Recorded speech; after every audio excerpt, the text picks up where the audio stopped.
বিশ্বনবীর প্রিয় সাহাবী হযরতে আনাস রাদিয়াল্লাহু তাআলা আনহু বলেন, নবীজি কাবার হাতিমে হেলান দিয়া বসা। আমি তাকায়া দেখলাম নবীজির মনটা ভীষণ খারাপ, মুখটা মলিন, চোখের কোণা দিয়ে অশ্রু ঝরতেছে। হযরতে আনাস রাদিয়াল্লাহু তাআলা আনহু বলেন, কিছুটা সময় অতিবাহিত হয়ে যাওয়ার পরে আমি তাকায়া দেখি আমার নবীজি মুস্কি মুস্কি হাসতেছেন। বলুন সুবহানাল্লাহ। হযরতে আনাস ডেকে বলেন, নবী এই মাত্র দেখলাম মনটা খারাপ, মুখটা মলিন, চোখের কোণা দিয়ে অশ্রু ঝরতেছে, আবার কেনই বা মুস্কি মুস্কি হাসেন? আমার নবী কেন কাঁদেন, কেন হাসেন? এর পেছনে রহস্য আছে না নাই? নবীজির কান্না করার কারণ হলো নবীজির কলিজার টুকরা ছেলে সন্তানগুলো জন্ম নেয়, আর এক এক ছেলে সন্তানগুলো মারা যায়। আবুল কাসেম মারা যায়, আবু তাহের মারা যায়, ইব্রাহিম মারা যায়। বাবা হিসাবে নবীর মনেও কষ্ট লাগে কিনা বলেন? জোরে বলেন। আমি করবো ওয়াজ, আপনারা দেবেন আওয়াজ, জবাব দিবেন ঠিক ঠিক, আলোচনা হবে কমপ্লিট। শ্রোতাদের স্পিরিটে বারে, বক্তার হিট, আলোচনা হবে জায়গা মতো ফিট। আপনাদের আওয়াজে বলে দিবে জায়গায় নরম চলবে না গরম চলবে, একটু আওয়াজ দেন। হ্যাঁ, 1 মাস রোজা রাখার পরে যে খাওয়া শুরু করছেন ঈদের দিন থেকে, কি এই আওয়াজ? খাইছেন গোস্ত, খাইছেন গরুর গোস্ত, খাইছেন, তে আওয়াজ গেল কই? লিল্লাহে তাকবীর। এই তো পুরুষের মতো। হ্যাঁ, ঠাকুর গায়ের মানুষ জায়গায় উঠলে মানে উত্তরবঙ্গ জায়গায় উঠবে। শেষের দিকে আসেন দেখে ভয় পাইন না, আমরা আসি তো, কথা কয় না কে? সম্মানিত ভাইয়েরা আমার, দিল দিয়া কথাগুলো বোঝার চেষ্টা করবেন। সামনে যত যাব বাজান মজা লাগবে, ভালো লাগবে, খারাপ লাগার কোনো কারণ নাই। আমি গুনাহগার যে কথা বলতে চাচ্ছিলাম, গভীর মনোযোগ দিয়ে শোনেন। নবীজির সন্তানগুলো মারা যায়, যেন নবীজির মনটা ভীষণ খারাপ।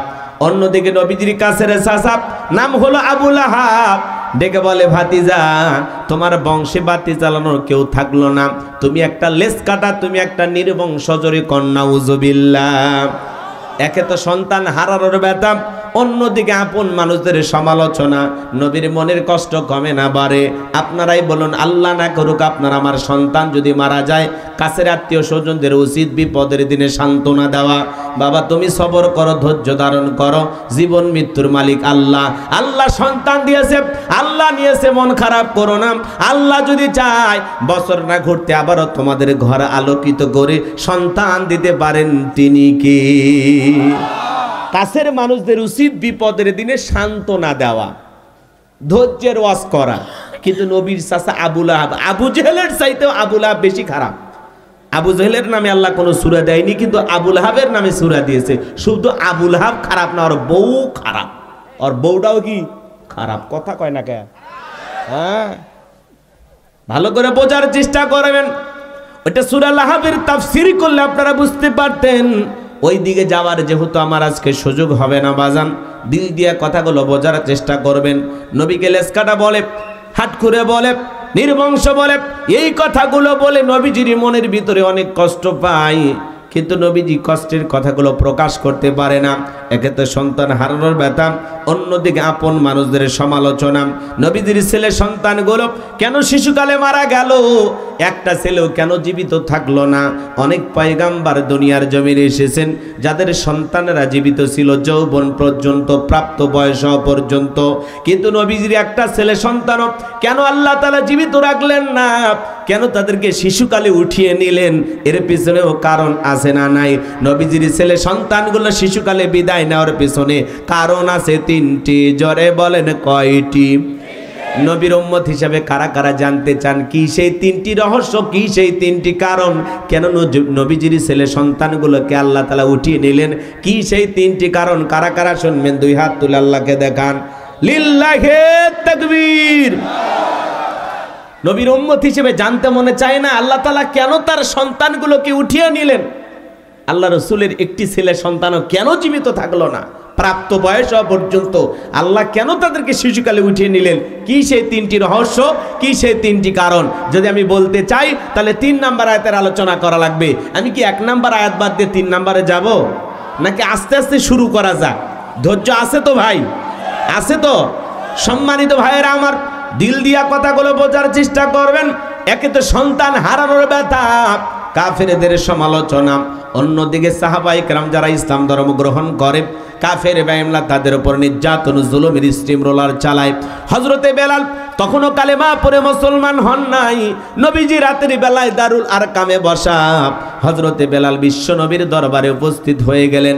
নবীজির চেহারার দিকে তাকাইয়া ডেকে বলেন, নবী গো, আপনার চাইতে সুন্দর মানুষ আমি জীবনে কোনোদিন দেখি নাই, বলুন সুবহানাল্লাহ। আপনার আমার নবী কতটা সুন্দর ছিলেন জানেন? হযরতে জাবির রাদিয়াল্লাহু তাআলা বলেন, পূর্ণিমার রাত আমি রাসূলের বাড়িতে গিয়েছিলাম, সেদিন দেখেছিলাম চাঁদ উদয় হয়েছে দুইটা, একটা চাঁদ আসমানে আর একটা চাঁদ জমিনে। হযরতে জাবির রাদিয়াল্লাহু তাআলা বলেন, আমি একবার আকাশের পূর্ণিমার চাঁদের দিকে তাকাই, আর একবার বিশ্বনবীর চেহারার দিকে তাকাই।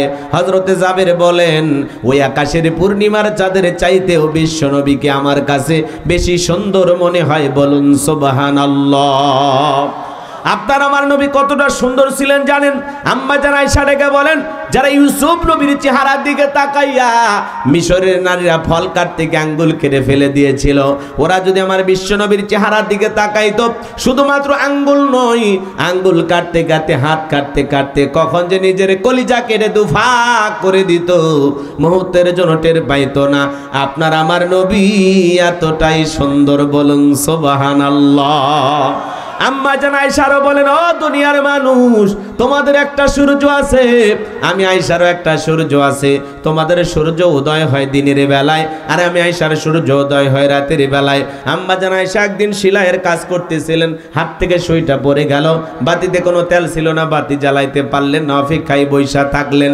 বিশ্বনবী যখন ইশার সালাত আদায় করার পরে ঘরের ভিতরে সর্বপ্রথম প্রবেশ করলেন, নবীজি ঘরের ভিতরে প্রবেশ করে সর্বপ্রথম আম্মা জান আয়েশাকে সালাম দিলেন। নবী ঘরে ঢুকে স্ত্রীকে সালাম দিলেন।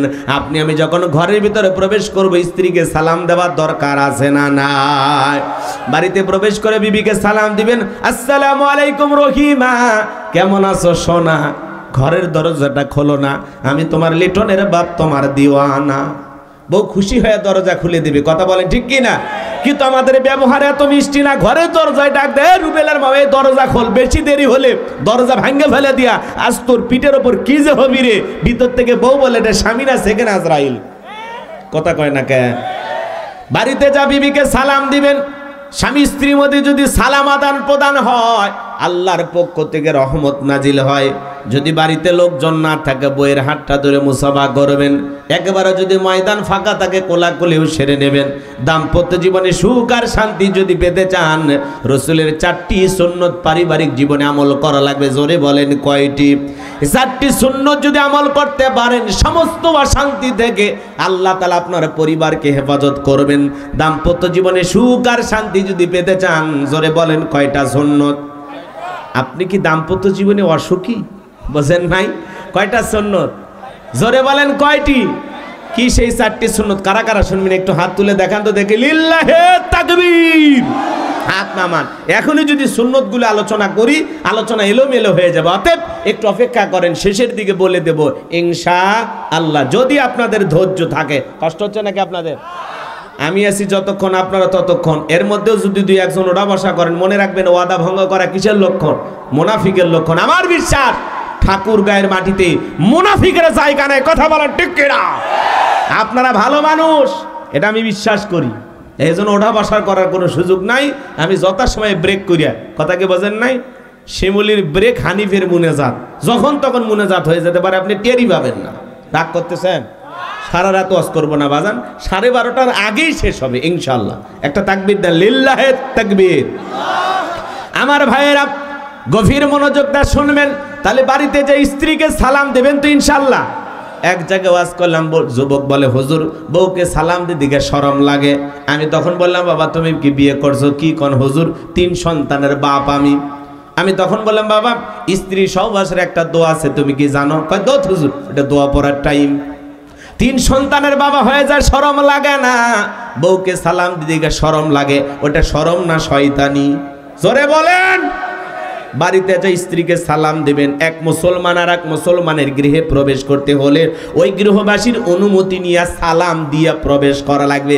রুবেল কয় বাড়ির মধ্যে ঢুকে যান, সালাম দেন না, অভদ্র, কথা কয় না কে? সূরা নূর আয়াত নাম্বার 27 আল্লাহ তাআলা স্পষ্ট জানিয়েছেন, এক মুমিন আর এক মুমিনের গৃহে প্রবেশ করতে হলে গৃহবাসীর অনুমতি নিয়ে সালাম দিয়া, অনুমতি নিয়ে সালাম দিয়া প্রবেশ করতে হবে। হ্যাঁ, সালাম ছাড়া কারো বাড়িতে ঢুকবেন না, মনে থাকবে। খালি ওয়াজ শুনেন না, আমল করা লাগবে। পারবো তো ইনশাআল্লাহ? তাহলে আজ থেকে একজন আরেকজনের বাড়িতে গেলে কি দেব?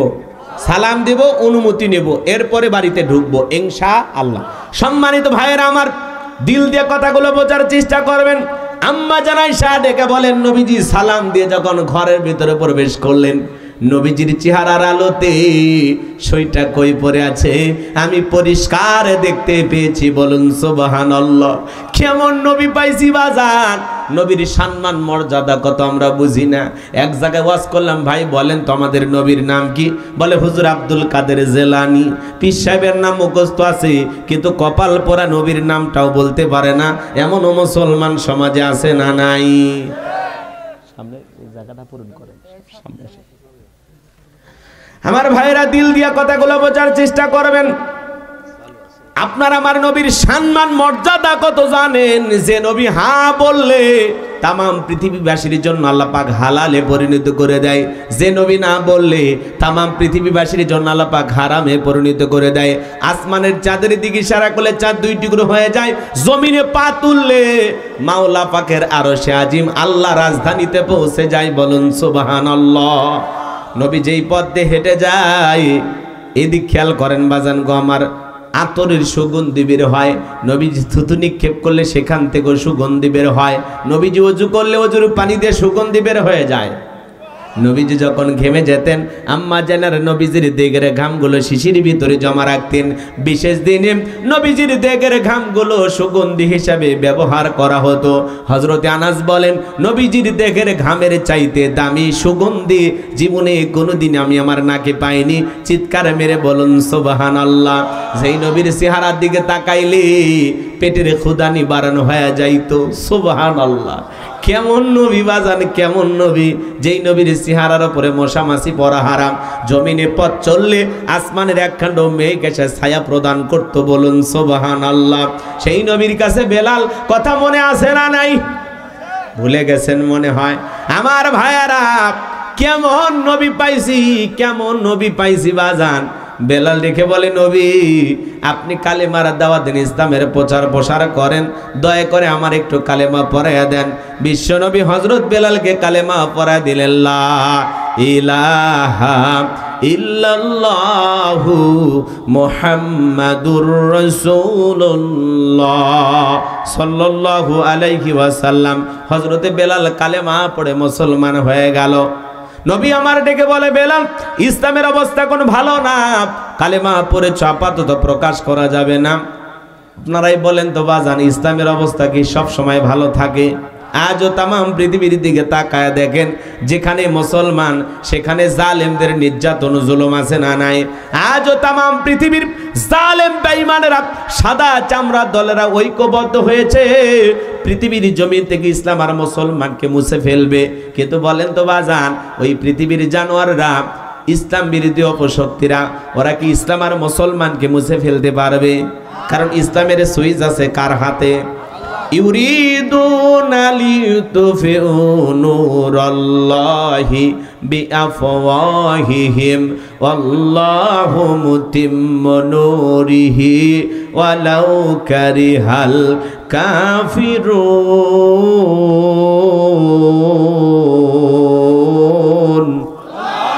সূরা সফ আয়াত নাম্বার 8। আল্লাহ রাব্বুল আলামিন জানিয়ে দিলেন, কাফেররা চাই মুখের ফুৎ করে দিনের আলোকে, ইসলামের আলোকে, কোরআনের আলোকে নেভায়া দিতে। আমার আল্লাহ রাব্বুল আলামিন ডেকে বলেন, আল্লাহু মুতিম্মু নূরিহি, এই জমিনে দিনের আলোকে, কোরআনের আলোকে, ইসলামের আলোকে আমি আল্লাহ রাব্বুল আলামিন প্রতিষ্ঠিত করেই ছাড়ব। যদিও কাফির বেঈমানদের অন্তরে যত ধরনের জ্বালা যন্ত্রণা হোক না কেন, কথা বলেন ঠিক কিনা?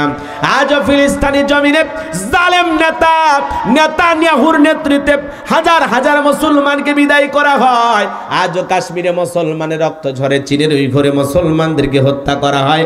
ভারতে আজও গরুর গোশত খাওয়ার অপরাধে অনেক মুসলমানকে হত্যা করা হয়। কথা বলেন ঠিক কি না? তাম পৃথিবীতে যেখানে মুসলমান সেখানে নির্যাতন জুলুম আছে না নাই? বাংলার ভূখণ্ডে যারা স্বৈরাচার জালেম ছিল, এরাও নিজের ক্ষমতার দাম্ভিকতার অহংকারে হাজার হাজার সোনার মানুষদেরকে ফাঁসির দড়িতে ঝুলিয়েছে, হাজার হাজার আলেমদেরকে হত্যা করেছে শাপলা চত্বরে, রাতে রাতে বিদ্যুৎ লাইট মিডিয়া বন্ধ করে হাজার হাজার হাফেজ আলেমদেরকে বিদায় করে দিয়েছে। কথা বলেন ঠিক কি না?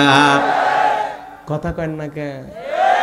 খারাপ লাগে যে হুজুর যা হয়েছে হয়েছে এগুলো বললেন না।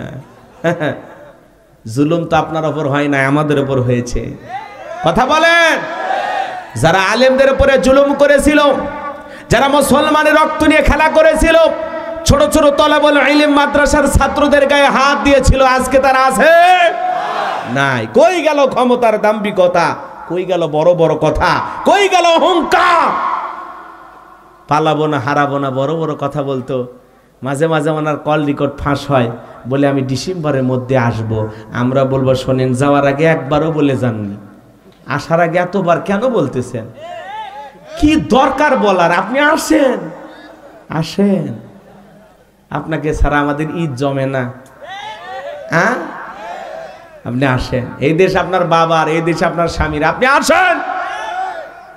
ববু আইবা, তুমি আইবা গো, সেই দিন আইসা বুবু ক্ষমতা পাইবা না। বলবো না, রাগ করেন না, বলা যাবে? ববু আইবা, তুমি আইবা গো, সেই দিন আইসা বুবু ক্ষমতা পাইবা না। খোঁজ নাই বহুবু কাদের কাকার, অবস্থা খারাপ দরবেশ বাবার, হাউন আঙ্কেল এখন সামনেও আসে না। নেহাতা করবি সব জেলের ভিতর, আমি আসি ডরের ওপর, কখন জানি আসে গ্রেপ্তারি পরোয়ানা। ববু আইবা, তুমি আইবা গো, সেই দিন আইসা বুবু চিয়ার পাইবা না। ক্ষমতার চেয়ার পাওয়া সহজ, কিন্তু ওই চেয়ার টিকে রাখা কঠিন। কথা কন না কেন? পাইলে গেছেন, আবার চেয়ারে বসবেন, অতি সহজ। উনি বলতেছে আমি যখনই আসবো তখনই আবারও প্রধানমন্ত্রী হব। কি বলেন, বানাবেন না? সিদ্ধান্ত নেন আগামীতে আর যাই হোক কোন নারীকে এই দেশের প্রধানমন্ত্রী বানানো যাবে না। আগামীতে পুরুষ হবে আমাদের নেতা, যেই দলেরই হোক পুরুষ প্রধানমন্ত্রী চাই। কারা কারা হাত তুলে দেখান, লিল্লাহে তাকবীর। হ্যাঁ, নারীদের দেখার দিন শেষ, আগামীতে পুরুষের বাংলাদেশ। ঠিক আছে তো? হ্যাঁ, রাগ করেন না, রাগ করেন না। মেয়ে মানুষ পাইলে যায়, বুঝেন নাই? দেখেন না, স্বামীর সাথে একটু ঝগড়া হইলে রাগ করে বাপের বাড়ি চলে যায়। ঝগড়া হইলে স্বামী তুলে আছাড় মারে, হাড়ি পাতিল ভেঙে ফেলে দেয়। হ্যাঁ, মেয়ে মানুষের রাগ বেশি, রাগ করে দেশ থুয়ে পালিয়ে গেছে, দেশ থুয়ে। একবারও আমাদের কথা ভাবেনি। আমরা বিপদে পড়েছিলাম, ডক্টর ইউনূস আইসা বিপদ থেকে উদ্ধার করতেছে। আল্লাহর দয়ায় মানুষটা আসছে। কত কর না কেন? অনেকে আবার ইউনূস সাহেবকে নিয়ে অনেক সমালোচনা করে। উনি ঈদের মাঠে গেছে পাঞ্জাবি পরে, সাদা পাঞ্জাবি পরে, টুপি পরে। মুসলমানের নেতা তো এরকমই হওয়া দরকার আছে না নাই? আমরা এই ভিডিও দেখে, তার চেহারা দেখে মুগ্ধ হয়েছি। একজন মুসলমান নেতা, কত বছর পরে এরকম একজন পুরুষ শাসক আমরা দেখলাম যে ঈদগাহে গেছে ঈদের নামাজ পড়ার জন্য। সাদা পাঞ্জাবি পরেছেন, টুপি পরেছেন, কি চমৎকার বক্তব্য তার। চোখে মুখে শুধু এই দেশের মানুষকে নিয়ে একটা ভালো জায়গায় যাওয়ার স্বপ্ন দেখে। উনি বলতেছে ঈদের দিনে, ঈদের আনন্দের দিনে শুধুমাত্র শুভেচ্ছা, ঈদ মোবারক বললে হয় না, কোলাকুলি করতে হয়। কি নেতা! কোলাকুলি করা যাবে না? মহিলা যদি নেত্রী হয় কোলাকুলি কেমনে হবে? পুরুষ দরকার যাতে কোলাকুলি করা যায়। হ্যাঁ, ইউনূস সাহেব বলতেছে ঈদের দিনে একটু কি করা লাগবে? জামাতের আমির আর ইউনূস সাহেব কি সুন্দর কোলাকুলি করলেন, দেখেননি ভিডিও? না হলে এখনো দেখেন। তো উনি চেয়ারে বসে নামাজ পড়েছেন, এটা নিয়ে অনেকে আবার ফতুয়া দিচ্ছে যে ডক্টর ইউনূস সাহেব চেয়ারে নামাজ পড়তেছেন, আল্লাহু আকবার বলতেছেন, একটু রুকুতে যাচ্ছেন। আরে ভাই, ঈদের নামাজ বছরে 2 দিন। কয় দিন? কত জানা মানুষেরও ভুল হয়। কথা কন। যখন হুজুর বলে আল্লাহু আকবার, 6 তাকবীরের নামাজ আমরা যারা হানাফি মাযহাবের লোক আমরা পড়ি, তাই না ভাই?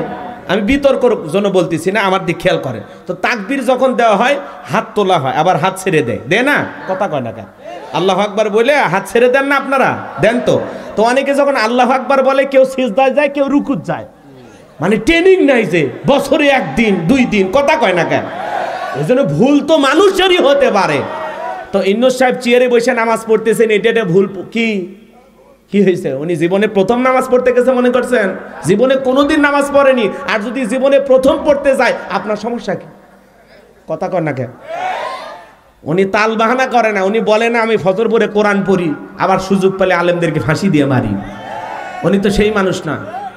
ভুল মানুষেরই হয়, ভুল ক্ষমা করে দেওয়ার মালিক আল্লাহ। ইউনূস সাহেবের নামাজ কবুল হবে কিনা এটা আল্লাহ ভালো জানে। বেশি ফতুয়াগিরি করবেন না, কথা কন। ওই ভিডিও নিয়ে টল করতেছে, সোশ্যাল মিডিয়ায় ভাইরাল করতেছে। জীবনে প্রথম নামাজ পড়তে গেছে ইউনূস সাহেব, লিখতেছে জীবনে প্রথম নামাজ পড়তে গেলে যা হয়। তো কি হয়েছে এই বেটা, কি হয়েছে? বয়স্ক মানুষ ভুল হইতে পারে, আমারও বাপ দাদার ভুল হয়, কথা কন। ঈদের নামাজ পড়তে গেলে যখনই তাকবীর বলে ছেড়ে দেওয়া লাগে, আল্লাহু আকবার বলে যখন ছেড়ে দেওয়া লাগে, অনেকে বোঝে না, অনেকে হয় রুকুত চলে যায়, কেউ নাহলে সিজদাত চলে যায়, মাথা ঠিক থাকে না। কারণ এই নিয়ম কানুন বছরে মাত্র 2 দিন, এই জন্য হঠাৎ করে ভুল মানুষের হয়ে যায়। আমরা আদম সন্তান, আমাদের ভুল হতে পারে। এই জন্য বলতেছি প্রধান উপদেষ্টা ডক্টর ইউনূস সাহেবের নামাজ নিয়ে টল করবেন না, কথা বলেন। ভুল হয়েছে কাছে যান, টল করেন কেন? বাপের বেটা হয়ে থাকলে কাছে যান, যায় ওনারে নামাজ শিখান যে স্যার এইভাবে নামাজ পড়তে হয়। উনি ভদ্র মানুষ বললেই সংশোধন হবে, কথা কন। কারণ শিক্ষিত মানুষ। চীন সফরে গেছে, দেখলেন না লাল গালিজার সংবর্ধনা। আমাদের এর আগে যারা যাচ্ছিল একটা শাড়িও বিছে দেয় না, কথা কন না গে। পুরুষ আর একটা পুরুষের উপর দরদ থাকে, খালি দাঁড়া। 6 মাস 1 বছরের মধ্যে খেলা দেখবেন যে বাংলাদেশ কোন জায়গায় যাচ্ছে, খেলা দেখবেন। দেশের রিজার্ভ বাড়ে গেছে কত জানেন? 19 বিলিয়ন ছিল, সেটা এখন 25 বিলিয়ন পার হয়ে গেছে, আল্লাহু আকবার কোন। এবং বাংলাদেশ থেকে যে অর্থ পাচার হয়েছে, ইউনূস সাহেব পদক্ষেপ গ্রহণ করেছেন খুব দ্রুত সময়ের মধ্যে পাচার হওয়া অর্থের একটা বিশাল অঙ্ক পরিমাণ টাকা বাংলাদেশে আসবে ইনশাল্লাহ, ইনশাল্লাহ আসবে। সেটা 25 বিলিয়নও পার হয়ে যেতে পারে, আল্লাহু আকবার কোন। উনি বসে নাই, উনি কথা বলে কম কিন্তু কাজ করে। পুরুষ মানুষের স্বভাবই তাই। আমরা কি মেয়ে মানুষ বক বক বক বক করব? কাজ করব, মার হবি সাউন্ড হবি না, এটা হলো পুরুষের স্বভাব, কথা কোন ঠিক না? মেয়ে মানুষের কাজ হলো কথা বেশি বলে, কথা কয় না কেন? কাজ কম করে, এটা করবো ওটা করবো, এসে হ্যান ত্যান কয়া শেষ, বছরের পর বছর চলে যায়। আর এই 6 মাসে যা দেখাইছে আলহামদুলিল্লাহ। বিএনপির আমাদের এই যে ঠাকুরগাঁয়ের সন্তান মির্জা ফখরুল ইসলাম, তিনিও প্রধান উপদেষ্টার সাথে ঈদ মোবারক জানায়, শুভেচ্ছা জানায়, পরে এসে সংবাদ সম্মেলনে বলতে বাধ্য হয়েছেন যে এই প্রধান উপদেষ্টা এবং এই সরকারের বড় সফলতা হলো চীন সফর। মারহাবা কর। এই জন্য পুরুষ হবে আমাদের নেতা, এটা আমরা চাই, যেই দলেরই হোক। আমি কোনো দলের দালালিও করতে আসি নাই, বেশি কিছু আপনাদেরকে বুঝাইতেও আসি নাই। আপনারা জ্ঞানী মানুষ, কত আর বুঝাবো। 2025 সালে বসবাস করতেছেন, হ্যাঁ? যেই দেশের এক মুরব্বী চাচাও ঠেলা ফোন ব্যবহার করে, বোঝেন না, টাচ মোবাইল ব্যবহার করে, ওই চাচা চাচা। তাহলে এই দেশের মানুষের কার বুঝানোর কিছু আছে? তাহলে ইউনূস সাহেবের নামাজকে নিয়ে টল করা যাবে? ভুল যদি ধরেই দিতে চান তাহলে ইউনূস সাহেবের কাছে যান, যমুনায় চলে যান, ওনার বাসায় যান, কথা কন। ওনার দরজা খোলা আছে, যায়া ঈদের নামাজ কিভাবে পড়তে হয় ওনাকে শিখে দিয়ে আসেন। টল করবেন না, ভুল মানুষের হয়, আমাদের মতো হুজুরেরও ভুল হয়, কথা কন। বিশ্বাস করবেন কিনা জানি না, যখন মহামারী হলো ঈদের নামাজ হয়েছে মসজিদে, মসজিদে হয়নি। আমি মসজিদের মধ্যে আসি, মনে করছি জুমার নামাজ পড়াচ্ছি, আমি প্রথম তাকবীর দিয়ে রুকুত চলে গেছি। আমি তাহলে ওই ভিডিও পাইলে তো আপনারা কি করতেন? কথা বোঝেন নাই তো। ভুল তো মানুষেরই হয়। মাঝে মাঝে দেখেন না, হুজুর 4 রাকাত নামাজ 3 রাকাতে সালাম ফিরে বসে আছে, এই ভাই হয় কিনা, কথা কন। আর আপনারা ডক্টর ইউনূস সাহেবের ভুল ধরতেছেন। আরে ভাই, উনি তো বড় মুফতিও না, মুহাদ্দিসও না, হাফেজও না, আলেমও না, কথা কি বোঝেন নাই? উনি কি মাদ্রাসায় পড়ছে কিনা আল্লাহ ভালো জানে।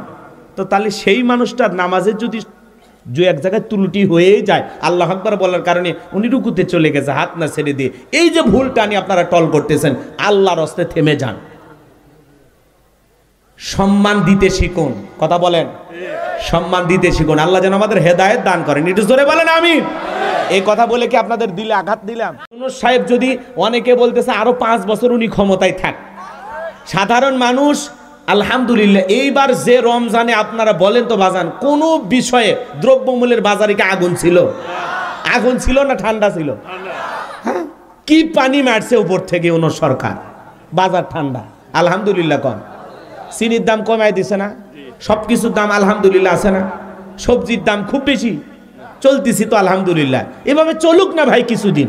অনেকে বলতেছেন যে উনি 5 বছর থাকলে বাংলাদেশ 50 বছর যে পিছিয়ে গেছে 100 বছর আগে যাবে ইনশাল্লাহ। আল্লাহ কবুল করেন, একটু জোরে কোন আমিন। আরে ভাই ওনারা থাকলে তো 28 সাল 29 সালের আগে নির্বাচন হইতো, তো ইনি যদি থাকে সমস্যাটা কি? একটু সবাই সহযোগিতা করেন, সকল দলের লোকেরা সাপোর্ট দেন, সহযোগিতা করেন।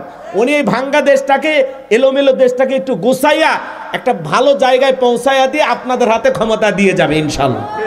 কি রাগ করছেন? আল্লাহ এই দেশকে কবুল করুন, এদেশের শান্তি ফিরায় দেন, জোরে বলেন আমিন। তাকবীর দেন, লিল্লাহে তাকবীর। আমি বলবো ইউনূস সরকার, আপনারা বলেন 5 বছর থাকা দরকার, বলতে পারবেন? দেখি তো কার কার মুখ খোলে। ইউনূস সরকার, ইউনূস সরকার 5 বছর থাকা দরকার বলছে, তার মানে সবাই চাচ্ছে। আরে ভাই 27টা দেশের রাষ্ট্রদূত এই অল্প দিনের মধ্যে বাংলাদেশে আসবে। আমি তো বললামই যে আপনারা অল্প দিনের মধ্যে খেলা দেখবেন, খালি খেলা। আমেরিকা সিনিয়র যাওয়ার কারণে আমেরিকা বলতেছে ইউনূস সরকারকে যে কি লাগে নেন, যা লাগে নেন নেন, খালি দিবের চাচ্ছে। এখন ভারতের তো মাথা ঘুরেই গেছে। মোদির সাথে থাইল্যান্ডে একটা বৈঠক হওয়ার খুব চেষ্টা করতেছে মোদি, যে ইউনূস সরকারের সাথে বসে একটা বৈঠক করবো। কেন? নাক ছিটকাইলেন, বিভিন্ন অজুহাত দিয়া ওনাকে ক্ষমতার চেয়ার থেকে নামানোর চেষ্টা করলো, কিন্তু পারলো না। উনি তো আর গুজরাটের কষায় না, উনি নোবেল বিজয়ী মাল, জায়গা বুঝে খেলে, জায়গা বুঝে। কথা কন, ভারতের সরকারের মাথা ঘুরে গেছে। কথা কন না কে? রাগ করছেন? ভারত প্রতিবেশী বন্ধু ঠিক আছে, বন্ধুত্ব মেনে নিতে রাজি, কিন্তু কারো প্রভুত্ব, কারো গোলামি মানতে রাজি নাই, কারো দাদাগিরি দেখতে রাজি নাই। না আমরা ভারতের গোলাম, না আমেরিকার গোলাম, আমরা মুসলমান, আমরা আল্লাহর গোলাম। কারা কারা আল্লাহর গোলাম? 2 হাত তুলে দেখান, লিল্লাহে তাকবীর। হ্যাঁ, স্বাধীনভাবে বাঁচবো, কি বলেন? কারো অধীনে না, আমরা স্বাধীনভাবে বাঁচবো ইনশাআল্লাহ। আমার ভাইয়েরা, যে কথা বলতে চাচ্ছিলাম বাজান, তাম পৃথিবীতে নির্যাতন জুলুম, যেখানে মুসলমান সেখানে মুসলমানদের উপর নির্যাতন জুলুম চলে। এজন্য ইসলামের অবস্থা সব সময় ভালো থাকে না। নবী আমার ডেকে বলে, বেলাল ইসলামের অবস্থা এখন ভালো না, কালেমা পড়েছ আপাতত প্রকাশ করা যাবে না। হযরতে বেলাল ডেকে বলে, নবী আমার জীবনের কোনো দাম নাই, আর আমার মনি বোমাইকে বলেছিলাম উর্দম বা ছাগল পেশাব পায়খানা করে দেয়, এই ঘরে থাকতে আমার বড় কষ্ট হয়। ও মায়ে ডেকে বলে, বেলাল উর্দম বা ছাগলের দাম আমার কাছে আছে, কিন্তু তোর মতো কালো হাফসি বেলালের দাম আমার কাছে নাই। নবী গো আমার জীবনের কোনো দাম নাই, আপনি শুধু আমাকে দোয়া করে দেন মৃত্যু পর্যন্ত যেন কালেমার পথে টিকে থাকতে পারি। চিৎকার মেরে বলুন আল্লাহু আকবার। হযরতে বেলাল চলে গেলেন। পরের দিন সকালবেলা সূর্য উদয় হয়ে গেছে, অনেকটা বেলা হয়ে গেছে, বেলাল দরজা খোলে না।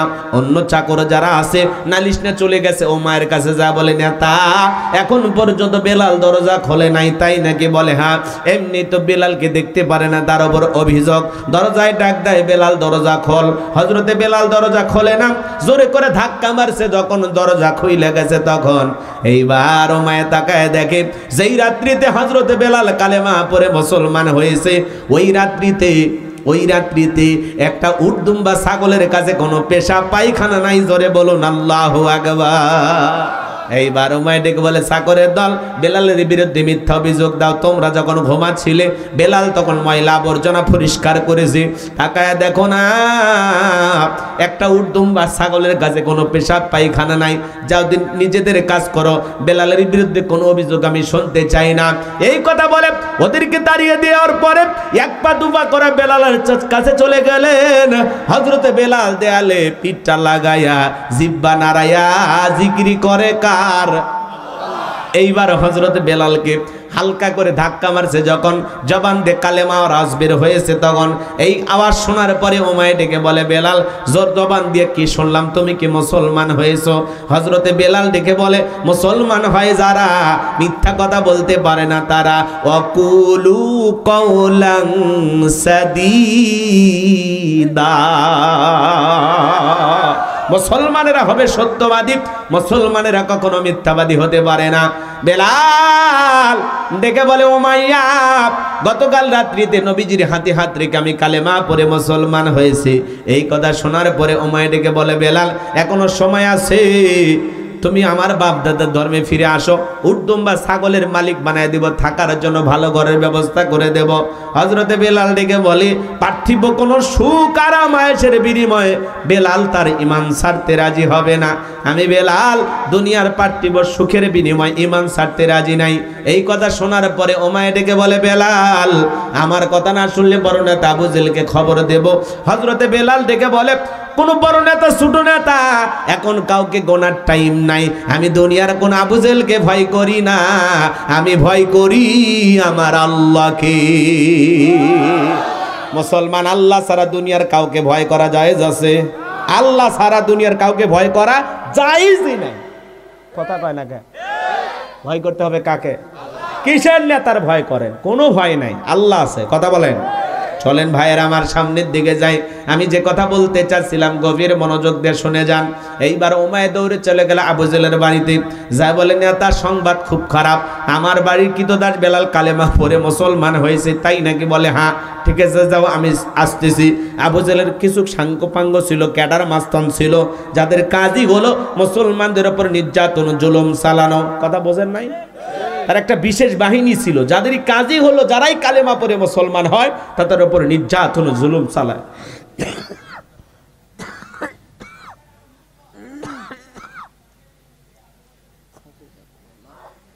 হযরত আম্মার রাদিয়াল্লাহু তাআলা আনহু একদিন তার মায়ের সঙ্গে রাস্তা দিয়ে হেঁটে যাচ্ছেন, এই আবু জেহেলের সাথে দেখা। আবু জেহেল ডেকে বলে আম্মার তুমি নাকি মুসলমান হয়েছো, তোমার মাও নাকি মুসলমান হয়েছে। হযরতে আম্মার ডেকে বলে আবু জেহেল যা শুনেছেন সত্য, আমরা কালেমা পড়ে মুসলমান হয়েছি। আবু জেহেল ডেকে বলে আম্মার তুমি কি জানো এর পরিণতি কত ভয়ঙ্কর হতে পারে? আম্মার ডেকে বলে কোন পরিণতি কি হবে এটা ভেবে তো আমরা কালেমা পড়ি নাই। এইবার আবু জেহেল কি করলো জানেন? সাঙ্গপাঙ্গ ক্যাডার মাস্তান দিয়া মার ছেলে দুইজনকে দুইটা খুঁটির সাথে বাঁধলেন। আম্মারের কাছে যা বলে আম্মার এখন যদি একটা খেলা দেখাই কেমন হবে বল। হযরতে আম্মার ডেকে বলে আবু জেহেল কি খেলা দেখাইবা? আবু জেহেল ডেকে বলে আম্মার রে তোর চোখের সামনে যদি তোর মাকে আমি উলঙ্গ করি কেমন হবে বল। আম্মার চক্ষুটা নিচু করলেন। হযরত সুমাইয়া ডেকে বলে ও আমার সন্তান আম্মার বেঈমানদের কথায় কখনো ঈমান ছাড়বা না। আবু জেহেল দৌড়ে চলে গেল সুমাইয়ার কাছে, সুমাইয়াকে আঘাত করলেন। আঘাত করতে করতে এক পর্যায়ে একটানে সুমাইয়ার দেহ থেকে কাপড়গুলো খুলে ফেলে দিলেন, উলঙ্গ হয়ে সুমাইয়া জমিনের উপরে পড়ে গেল। আবু জেহেল দেখে বলে এই ক্যাডার মাস্তান যারা আছো আম্মারের মাথাটা উঁচু করে তুলে ধরো। হযরতে আম্মারের মাথা যখন উঁচু করে তুলে ধরা গেল, আম্মার চোখের পানি ছেড়ে দিয়ে কাঁদে আর বলে আল্লাহ এই দৃশ্য দেখার আগে জমিনটা যদি ফাঁক হয়ে যেত তবু আমার জন্য ভালো ছিল। হযরতে সুমাইয়া ওই পজিশন থেকে চোখের পানি ছেড়ে দিয়ে কাঁদে আর বলে ও আমার সন্তান আম্মার বেঈমানদের কথায় কখনো ঈমান ছাড়ব না। আবু জেহেল এইবার একটা ধারালো বর্ষা দিয়া সুমাইয়ার লজ্জাস্থানে আঘাত করলেন, ফিনকি দিয়ে রক্ত বের হয়ে গেল। হযরতে সুমাইয়া শাহাদাতের পেয়ালা পান করবেন এমন মুহূর্তে চোখের পানি ছেড়ে দিয়ে কাঁদে আর ডেকে বলে আম্মার আমি হয়তো বেশিক্ষণ বাঁচব না, আমি আমার নাকে জান্নাতের সুঘ্রাণ পাইতেছি। ও আমার সন্তান আম্মার আমি বিদায় হয়ে চলে যাচ্ছি। মা হয়ে বলে যায় বেঈমানদের কথায় কখনো ঈমান ছাড়বা না। এই কথা বলে হযরতে সুমাইয়া শাহাদাত বরণ করলেন। ইসলামের প্রথম শহীদ নারী সুমাইয়া। চিন্তা করেন বাজান, সাহাবা ইকরামদের ঈমান কত মজবুত। হাজারো নির্যাতন জুলুম হওয়ার পরেও তারা ঈমান থেকে 1 ইঞ্চি সরে যায় নাই। প্রকৃত ঈমানদার হলো সাহাবীরা। কথা বলেন ঠিক কি না? তারা ঈমানের পরীক্ষায় পুরে পুরে খাঁটি স্বর্ণ মার্কা মানুষ। তারাই হলো প্রকৃত সোনার মানুষ, খাঁটি ঈমানদার। আল্লাহু আকবার বলেন। আবু জেহেল তার সাঙ্গপাঙ্গ ক্যাডার মাস্তান সঙ্গে নিয়ে উমায়ের বাড়িতে চলে আসলো। ডাইকা বলে বেলাল এই দিগায়, বেলাল এসব কি শুনছি, তুমি নাকি মুসলমান হয়েছো? হযরতে বেলাল ডেকে বলে হ্যাঁ আমি নবীজির কাছে গিয়ে কালেমা পড়ে মুসলমান হয়েছি। আবু জেহেল ডেকে বলে বেলাল আমি তোরে পার্সোনাল ভাবে মোহাব্বত করি, তোর ওপর বিশেষ নজর ভালোবাসা আছে। তুমি যদি চাও বেলাল উর্দুম্বা ছাগলের মালিক বানায়া দেব, থাকার জন্য ভালো ঘরের ব্যবস্থা করে দেব। ও বেলাল তুমি যদি চাও ব্যবসা বাণিজ্য করবার টাকা পয়সা যা লাগে আমরা দেব। বেলাল তুমি চাইতে দেরি, তোমার চাহিদাটা পূরণ করতে আমরা দেরি করব না। হযরতে বেলাল ডেকে বলে আবু জেহেল রে, দুনিয়ার সব সম্পদ যদি আমি বেলালকে দিতে চাও, দুনিয়ার সব সম্পদ ছাড়তে রাজি, কিন্তু বিশ্ব নবীর কালেমা ছাড়তে রাজি নাই। বলেন আল্লাহু আকবার। বেলালের মতো যারা খাঁটি ইমানদার এরা টাকার কাছে বিক্রি হয় না, কিন্তু মুনাফিক মার্কা মুসলমান যারা টাকার কাছে বিক্রি হয়, তারা টাকা পাইলে টাকার জোরে ওদের ফতুয়া ঘরে, টাকা পাইলে বৈধকে অবৈধ বলে চালিয়ে দেয়, অবৈধকে বৈধ বলে চালিয়ে দেয়। টাকা যেই দিকে ওদের ফতুয়ায় সেই দিকে টাকার জোরে ওদের ফতুয়া ঘরে। এক প্যাকেট বিরিয়ানি পাইলে কয় ম্যাডাম আপনি জান্নাতি। কথা বলেন, বোঝেন না? আছে না নেই? আমার ভাইয়েরা দিল দিয়া কথাগুলো বোঝার চেষ্টা করবেন। আবু জেহেল ডেকে বলে বেলাল সোজা আঙ্গুলে ঘিউ না উঠলে আঙ্গুলে একটু বাঁকা করা লাগবে। এই কথা বলে যুবকদের লিলে দিলে চাবুক দিয়ে পিটাও। হযরত বেলালকে চাবুক দিয়ে পিটানো শুরু হয়ে গেল। ওরা যত জোরে চাবুক মারে বেলাল তত জোরে কালেমার জিকির করে। বলুন সুবহানাল্লাহ। চাবুক দিয়ে মারতে মারতে কালো চামড়াগুলো ফেটে ইসলামের প্রথম মুয়াজ্জিন বেলাল ইমানের পরীক্ষা কিভাবে দিয়েছিলেন বাজান, দিল উজাড় করা কথাগুলো শুনে যান। কানটা খরগোশের মতো খাড়ান করেন, অন্তরটা নরম করে গুনাহগারের কথাগুলো শুনে যান বাজান।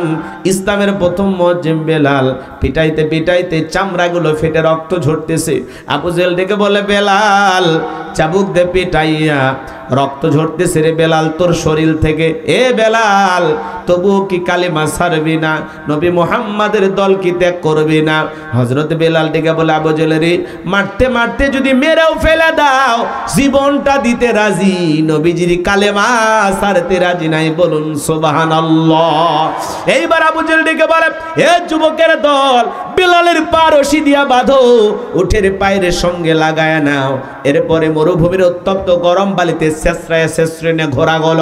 হযরতে বেলালের পায়ে রশি লাগাইয়া আরবির উত্তপ্ত গরম বালি, চাল দিলে মুড়ি হয়ে যায় এত গরম, উত্তপ্ত গরম বালিতে শেষরায় শেষরেনে ঘোরা হলো। বাবলা গাছের কাঁটাগুলো জিব্বার ভিতরে পেরেকের মতো মারা গেল। বিকেল বেলা নিয়ে এসে বলে বেলাল চাবুক দিয়ে পিটাইলাম, পায়ে রশি লাগায় নিয়ে ঘুরলাম রে বেলাল, বাবলা গাছের কাঁটাগুলো জিব্বার ভিতরে পেরেকের মতো মারা গেল রে বেলাল, তবু কি নবী মুহাম্মাদের কালেমা ছাড়বি না? হযরত বেলাল চোখের পানি ছেড়ে দিয়ে কাঁদের বলে আবু জেহেল রে, এ আবু জেহেল আমার নিঃশ্বাসটাও যদি চলে যায়, মারতে মারতে যদি জীবনটাও চলে যায়, আমি জীবন দিতে রাজি, নবীজির কালেমা ছাড়তে রাজি নাই। বেলাল নিঃশ্বাস থাকবে যতদিন, বেলাল কালেমার পথে টিকে থাকবে ততদিন। বলেন আল্লাহু আকবার। এইবার আবু জেহেল ডেকে বলে এ যুবকের দল, বিশাল বড় একটা পাথর নিয়ে আসা বেলালের বুকের উপরে চাপায়া দাও। আমার ভাইয়েরা, হাত বাঁধা পা বাঁধা বুকের উপরে বিশাল বড় একটা পাথর নিয়ে এসে চাপায়া দিল। আবু জেহেল মনে করলো পাথরে চাপার আঘাতে বেলাল মারা যাবে। এই কথা ভেবে কাফেরা চলে গেল। হযরতে বেলালের বুকের উপরে বিশাল বড় পাথর, রক্তাক্ত জিহ্বা, এরপরেও জিহ্বা না আল্লাহর জিকিরি করে। আপনাকে আমাকে জিকিরি করার জন্য কেউ মারে না, ফেটে না, ধমক দেয় না, তবু আমরা কপাল পর আল্লাহর জিকিরি করি না। এ বাজান হাদিস শরীফের ভিতরে আসছে, নবীজি আমার বলেছেন, যার জিহ্বা নাস, আমার মনটা কেন খারাপ তোমরা জানো, আমার কান্না করার কারণটা তোমরা জানো, কি তোমার মুস্কি হাসি দেওয়ার কারণ হলো এই মাত্র আসমান থেকে জিবরাইল এসে আমার উপরে সূরা কাউসার নাজিল করলো। চিৎকার মেরে বলুন সুবহানাল্লাহ।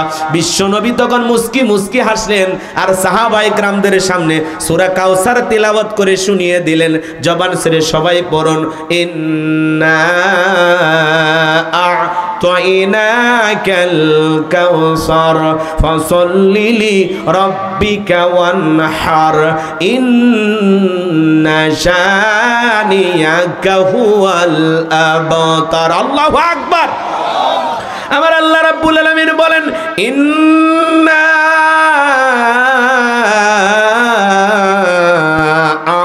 আ'তাইনাকাল কাউসার, অবশ্যই আমি আল্লাহ পাক আপনাকে হাউজে কাউসার দান করেছি। বলুন সুবহানাল্লাহ।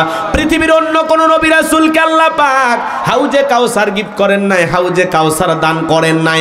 আপনার আমার নবীকে আল্লাহ পাক হাউজে কাউসার দান করেছেন, হাউজে কাউসার গিফট করেছেন। বলুন সুবহানাল্লাহ।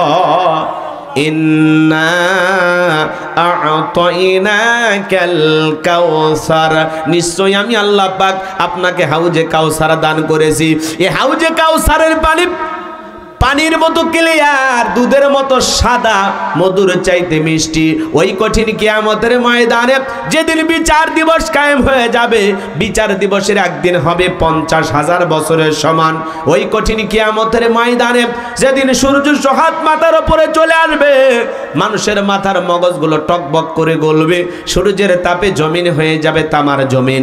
যেদিন পাহাড় পর্বত নদী নালা খাল বিল বিল্ডিং ইমারত কোনো কিছু থাকবে না। কুল্লু মান আলাইহা ফান, পৃথিবীর জমিনে সবকিছু আল্লাহ তাআলা ধ্বংস করে দেবেন। ওই কঠিন কিয়ামতের ময়দানে যেদিন বেঈমানদের জিহ্বা কুকুরের মতো ঝুলে আসবে নাভি পর্যন্ত, যেদিন মা তার সন্তানের পরিচয় দেবে না।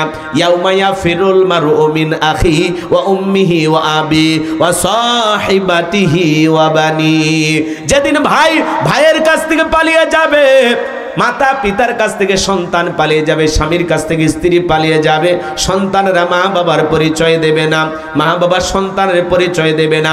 ওই কঠিন কিয়ামতের ময়দানে আল্লাহর আরশের ছায়া ছাড়া আর কোনো ছায়া থাকবে না। ওই ছায়ার ভিতরে আল্লাহ তাআলা 7 শ্রেণীর মানুষকে আশ্রয় দান করবেন। 7 শ্রেণীর মানুষকে আল্লাহ তাআলা আরশে আজিমের নিচে ছায়া দান করবেন। এটা হলো কিয়ামতের ময়দানে আল্লাহ তৈরি করা ভিআইপি গ্যালারি। সেখান থেকে আল্লাহর প্রিয় গোলামেরা কিয়ামতের ফাইনাল খেলা উপভোগ করবে। দলে দলে মানুষ পানি পানি বলে চিৎকার মারবে, বিশ্ব নবীর দিকে রওনা করবেন। কিছু মানুষের চোখের সামনে আল্লাহ তাআলা পর্দার আবরণ তৈরি করে দিবেন। নবী আমার ডেকে বলবে, আল্লাহ সংখ্যায় আমি আমার অনেক উম্মতকে দেখতে পাইলাম, কেন জানি সংখ্যাটা কমে গেল, বুঝতে পারলাম না। আমার আল্লাহ ডেকে বলে, বন্ধু আপনি তো পাইকারি দরে সবাইকে আজকে হাউজে কাউসারের পানি পান করাইতে পারবেন না। দুনিয়ার জীবনে 2টি অপরাধ করেছিল যারা, হাউজে কাউসারের পানি আপনার হাত থেকে আজকে পাবে না তারা। জোরে বলেন কয়টি অপরাধ? একটু জোরে বলেন। 2টি অপরাধ আপনার আমার ভিতরেও থাকতে পারে, জানার দরকার আছে না নাই? আমার ভাইয়েরা, দলে দলে মানুষ যাবে নবীজির হাতে।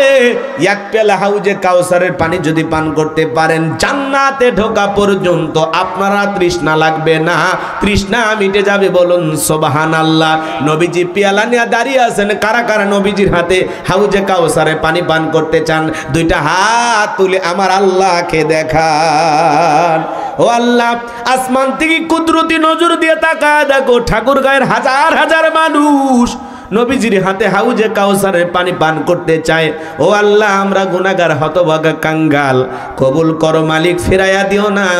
কিয়ামতের ময়দানে আমাদের সবাইকে নবীজির হাতে হাউজে কাউসারের পানি পান করা তৌফিক দান করুন। জোরে বলুন আমিন। আরেকটু জোরে বলুন আমিন। আল্লাহ যেন আমাদের সবাইকে নবীজির হাতে হাউজে কাউসারের পানি পান করা তৌফিক দান করেন। জোরে বলেন আমিন। আরেকটু জোরে বলেন আমিন। হাত নামান, হাত নামান। কষ্ট হয়, খারাপ লাগে আমার ভাইয়েরা? পানি চাইলেই তো পাওয়া যাবে না, কাজ করা লাগবে।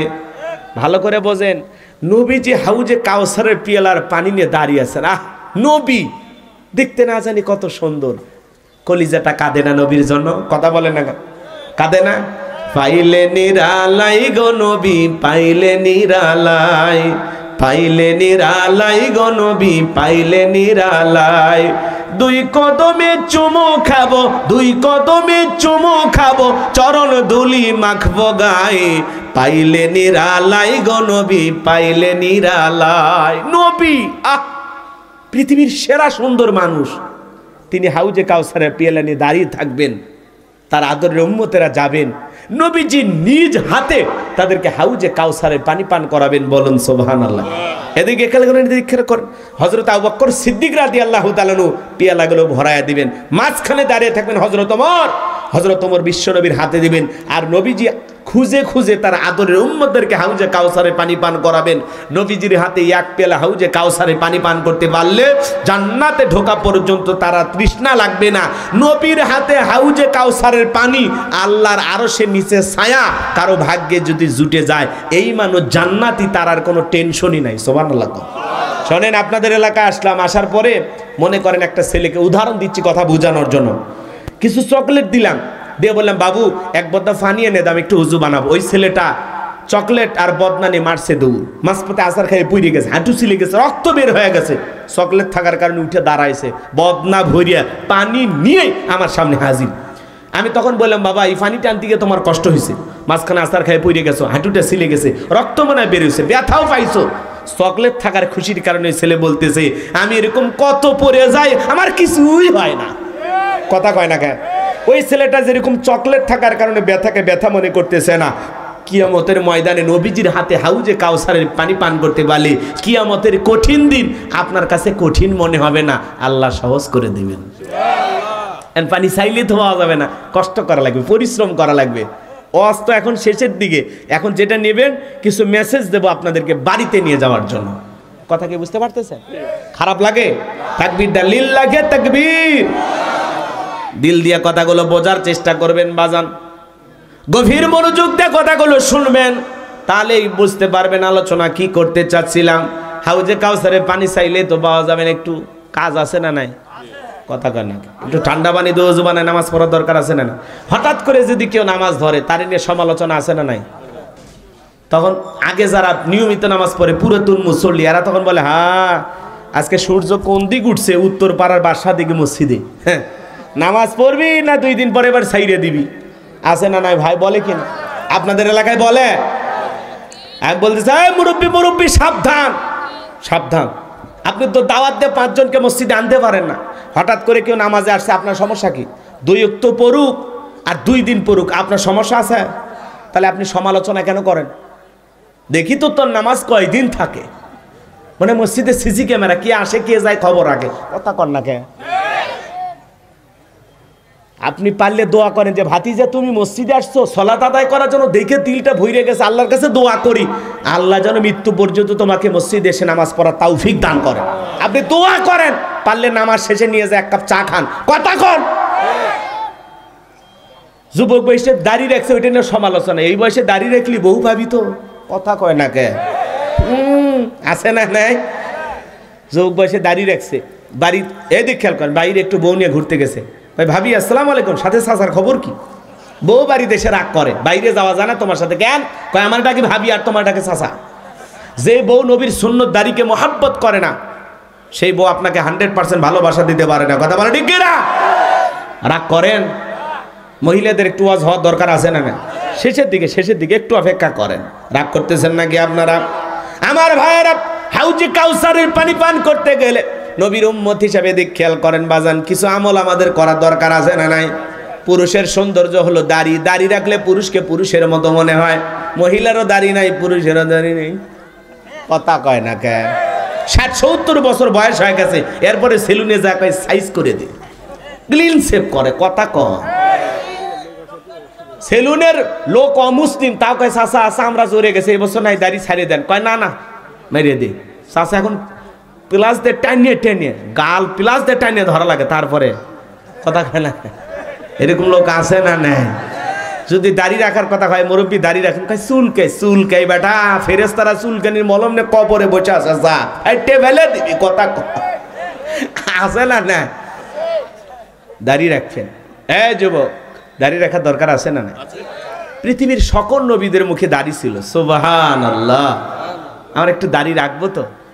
কোন কোন যুবক নবীর মুহাব্বত আর ভালোবাসায় দাড়ি রাখবা? কোন কোন যুবক দাড়ি কাটবেন না, দাড়ি রাখবেন ইনশাআল্লাহ? এই যুবকদের হেদায়েতের পথে কবুল করেন, জোরে বলেন আমিন। এইবার চলেন বাজান, হাউজে কাউসারের পানি পান করতে গেলে কাজ করতে হবে দুইটি। জোরে বলেন কয়টি? 2 আঙ্গুল তুলে বলেন কয়টি? আরো জোরে। জোর হলো না, উঠেই যাবে। একটু বলেন, মিছিল করার অভ্যাস করেন। 16 বছর মিছিল করতে পারেননি, সামনে মিছিল করা লাগবে। একটু অভ্যাস করেন। কি ভাই, কি সমস্যা? হ্যাঁ, কষ্ট পাচ্ছেন? কোনো আনাগোনা করিয়েন না, চুপচাপ থাকেন। 2টি কাজ আল্লাহ তাআলা 2 নম্বর আয়াতে জ্বালিয়ে দিয়েছেন। একটু সবাই আমার সাথে 2 নম্বর আয়াতটা তেলাওয়াত করুন। আল্লাহ রাব্বুল আলামিন বলেন, ফাসল্লিলি রাব্বিকা ওয়ানহার। বলেন ফাসল্লিলি রাব্বিকা ওয়ানহার। 1 নাম্বার হলো ফাসল্লিলি রাব্বিকা, রবির উদ্দেশ্যে সালাত আদায় করা লাগবে। নামাজ হবে একমাত্র কার জন্য? ইন্না সালাতি ওয়া নুসুকি ওয়া মাহইয়ায়া ওয়া মামাতি লিল্লাহি রাব্বিল আলামিন। সূরা আনআম আয়াত নাম্বার 162। আল্লাহ রাব্বুল আলামিন জানিয়ে দিলেন, নবীজি আপনি বলুন, আমার নামাজ, আমার কুরবানি, আমার জীবন, আমার মরণ লিল্লাহি রাব্বিল আলামিন, আসমান জমিনের প্রতিপালকের জন্য। তাহলে মুমিন জীবনের সব ইবাদত হবে একমাত্র কার জন্য? ফাসল্লি রাব্বিকা, রবের উদ্দেশ্যে সালাত, নামাজ হবে কার জন্য? কথা কন না কেন? আমরা সালাত আদায় করব কার জন্য? আল্লাহকে রাজি খুশি করার জন্য। তরুণ একটা উপদেষ্টা আসিফ মাহমুদ, নাম শোনেননি? আসিফ মাহমুদ ভুইয়া, নাম শুনছেন আপনারা? এই ছেলেটাও ঈদের নামাজ পড়তে গিয়া আমাদের বাংলাদেশের কিছু মানুষের কাছে সমালোচনার পাত্র হয়েছে। কথা কয় না কে? আসিফ ভুইয়া ইমাম সাহেবের পাশে 2 জন লোক দাঁড়ালেন রাখবে। কথা ভালো করে বোঝেন, মাসালা না জানে খালি সমালোচনা অনেকেই করতেছে। ইমামের পাশে 2 জন দাঁড়াবেন, তো একটা জায়গায় জায়নামাজ ফাঁকা, পাশে হুজুরের পাশে আর একটা হুজুর দাঁড়িয়েছেন, তো এই জায়গায় জায়নামাজটা ফাঁকা, ওখানে কাতারে জায়গা হচ্ছে না, লোকজনও খুব ঠেলাঠেলি। সেখান থেকে এই আমাদের তরুণ একজন উপদেষ্টা আসিফ ভুইয়া, ওনাকে ওই জায়গায় দাঁড় করায় দিছে ইমামের পাশে। তো অনেকে ভাবতেছে উনি উপদেষ্টা দেখে মনে হয় সেই কদরে, সেই মহব্বতে দাঁড় করায় দিয়েছে। আমরা তো জানি নামাজের কাতারে কোনো আমির উমর নাই, ফকির মিসকিন নাই, সব এক জায়গায়। কথা কন নাকি আপনারা? 1000 কোটি টাকার মালিক, শিল্পপতি, তার পাশে ভ্যান চালায়, রিক্সা চালায়, সেই মানুষ পাশে দাঁড়িয়ে নামাজ আদায় করে। নামাজ আমাদেরকে তাই শিক্ষা দেয়। আর আপনারা এই ছোটখাটো বিষয় নিয়ে এই তরুণ ছেলেদের বিরুদ্ধে বদনাম ছড়াচ্ছেন যে আসিফ ভুইয়াকে এইভাবে সম্মান দেয়া হলো। নামাজের মধ্যে চেয়ারম্যান যে জায়গায় দাঁড়ায়, ওই ইউনিয়নের চৌকিদার নাই? জায়গা ফাঁকা থাকলে চেয়ারম্যানের পাশে চৌকিদার দাঁড়ায়, আর অন্য সময় লাঠি নিয়ে দাঁড়িয়ে থাকে, কাছে ঘাসার সাহস পায় না। কথা কন। নামাজ আমাদেরকে শিক্ষা দেয় যেখানে কোনো ধনী গরিব, সাদা কালোর কোনো ব্যবধান নাই। কথা বলে ঠিক কিনা? ফর্সা মানুষের কাছে কালো মানুষ দাঁড়ায়, ধনীর কাছে গরিব দাঁড়ায়, কোনো ভেদাভেদ নাই। ইসলামের এটাই শিক্ষা। কথা কন ঠিক কিনা? সেখানে আসিফ ভুইয়া, তাকে নিয়ে আপনারা কেন সমালোচনা করবেন? হ্যাঁ, উনি টুপি ছাড়া নামাজে গেছে, এটা না বলতে পারেন, ওনার কাছে যায় বলেন, টল কেন করেন? যে নতুন নতুন উপদেষ্টা হয়েছে আর নতুন নতুন নামাজ ধরছে। আরে বাবা, এরকম কত নামাজি আমরা দেখছি দুনিয়ায়। রাজনীতির খেলার মাঠে অনেক কিছু দেখা বাকি আছে। কথা কর। এই তরুণ তরুণ ছেলেরা যা করেছে তাদের জন্য দোয়া করতে হবে, সমালোচনা করে লাভ নাই। টাকনু নিচে কাপড় পরে গেছে, আমরা জানি এটা কবিরা গুনাহ। কথা বলেন না কেন? টাকনু নিচে কাপড় পরা যাবে? এটা কি কবিরা গুনাহ। তো উনি হয়তো বা জানে না, অনেকে শিখাইয়া দিতে হবে, বলতে হবে। টুপি ছাড়া গেছে হঠাৎ করে, আমরা তো অনেক সময় টুপি ছাড়া অনেকেই খেয়াল থাকে না টুপি পরার, হয়তো ওনার পকেটেও ছিল কিন্তু মাথায় দেওয়ার কথা স্মরণ নাই, কথা কন। তো ইমামের পাশে দাঁড়িয়েছেন, অনেকে বলতেছেন এটা অন্যভাবে নিচ্ছেন, নানান কথা বলতেছেন, ভাই সমালোচনা করবেন না, এখানে মাসলাগত কোনো সমস্যা নাই, নামাজ সহি হয়েছে, এটা নিয়ে আপনারা কেউ বিভ্রান্তি ছড়াবেন না। আল্লাহ যেন আমাদের হেদায়েত দান করেন। একটু জোরে বলেন আমিন, আর একটু জোরে বলুন আমিন। এই ছোট ছোট তরুণ সমাজের লিডার নেতা, এদের জন্য দোয়া করবেন, উৎসাহ দেবেন, তারা ভালো কাজের সাথে আছে। হ্যাঁ, হাসনাত আব্দুল্লাহ কি চমৎকার বক্তব্য দেয়, ভাল লাগে না? ঈদের মাঠে গিয়ে নামাজ আদায় করতেছেন, আল্লাহর কাছে দোয়া করতেছেন, সে বলতেছে হালাল রুজি খাবো, হালাল ইনকাম করব, বুক ভরা সাহস নিয়ে দেশের জন্য আবারও লড়াই করবো। আল্লাহু আকবার কোন। এই যে তরুণেরা আমাদেরকে অনেক কিছু শিখাইতেছে, বিদায় তাদের ভুল ধরা বাদ দিয়ে আমরা তাদের সাথে থাকব, এবং ভুল সংশোধনের যদি উদ্দেশ্য থাকে তাহলে কাছে গিয়ে বুকে জড়াইয়া পাশে বৈশা চা খাবো আর ভুল সংশোধন করে দেব। এগুলো নিয়ে সমালোচনা করা যাবে না, সমালোচনা থেকে বিরত থাকবো ইনশাআল্লাহ। আল্লাহ যেন আমাদের জবানটাকে হেফাজত করেন, জোরে বলেন আমিন। ওয়াকুন্না নাখুদু মাল খাইদিন, যারা সমালোচনাকারী এরা যাবে জাহান্নামে, কথা কর ঠিক কিনা? এজন্য জেনে বুঝে তারপরে কাজ করুন, আল্লাহ যেন আমাদের হেদায়েত দান করেন, এটা জোরে বলুন আমিন। তাহলে ফাসল্লি লিরাব্বিকা ওয়ানহার, এক নাম্বার হলো রবির উদ্দেশ্যে সালাত। সালাত হবে কার জন্য? জোরে বলেন কার জন্য? সম্মানিত ভাইয়েরা আমার, দিল দিয়া কথাগুলো বোঝার চেষ্টা করবেন বাজান। ফাসল্লি লিরাব্বিকা, রবির উদ্দেশ্যে সালাত, নামাজ হবে একমাত্র রবের জন্য। জোরে বলেন কার জন্য? এই দেশে নামাজে আছে 5 রকমের, জোরে বলেন কয় রকমের? 5-এর, 7-এর, খাটের, ঠাটের, ভোটের। বুঝলেন না তো অনেকে? নিয়মিত যারা 5 ওয়াক্ত সালাত আদায় করে এরা হলো 5-এর মুসল্লি। নিয়মিত যারা 5 ওয়াক্ত সালাত আদায় করে এরা খাঁটি মুসলমান, খাঁটি মুমিন। 7 দিন পরে পরে জুমার নামাজ পড়ে যারা, এরা হলো 7-এর মুসল্লি। 7 দিন পরে মসজিদে যা ধুলা খোঁজে, হুজুর টাইসে ধুলা, বেতনটা না হালাল করেন, খাচ্ছেন আর বয়লের মতো মোটা হচ্ছে, হুজুরের সমালোচনা করে আছে না নাই? 7 দিন পরে পরে নামাজ পড়তে যায় যারা, এরা লাইফ সাপোর্টে বেঁচে থাকা মুসলমান। কথাকে বুঝতে পারতেছেন?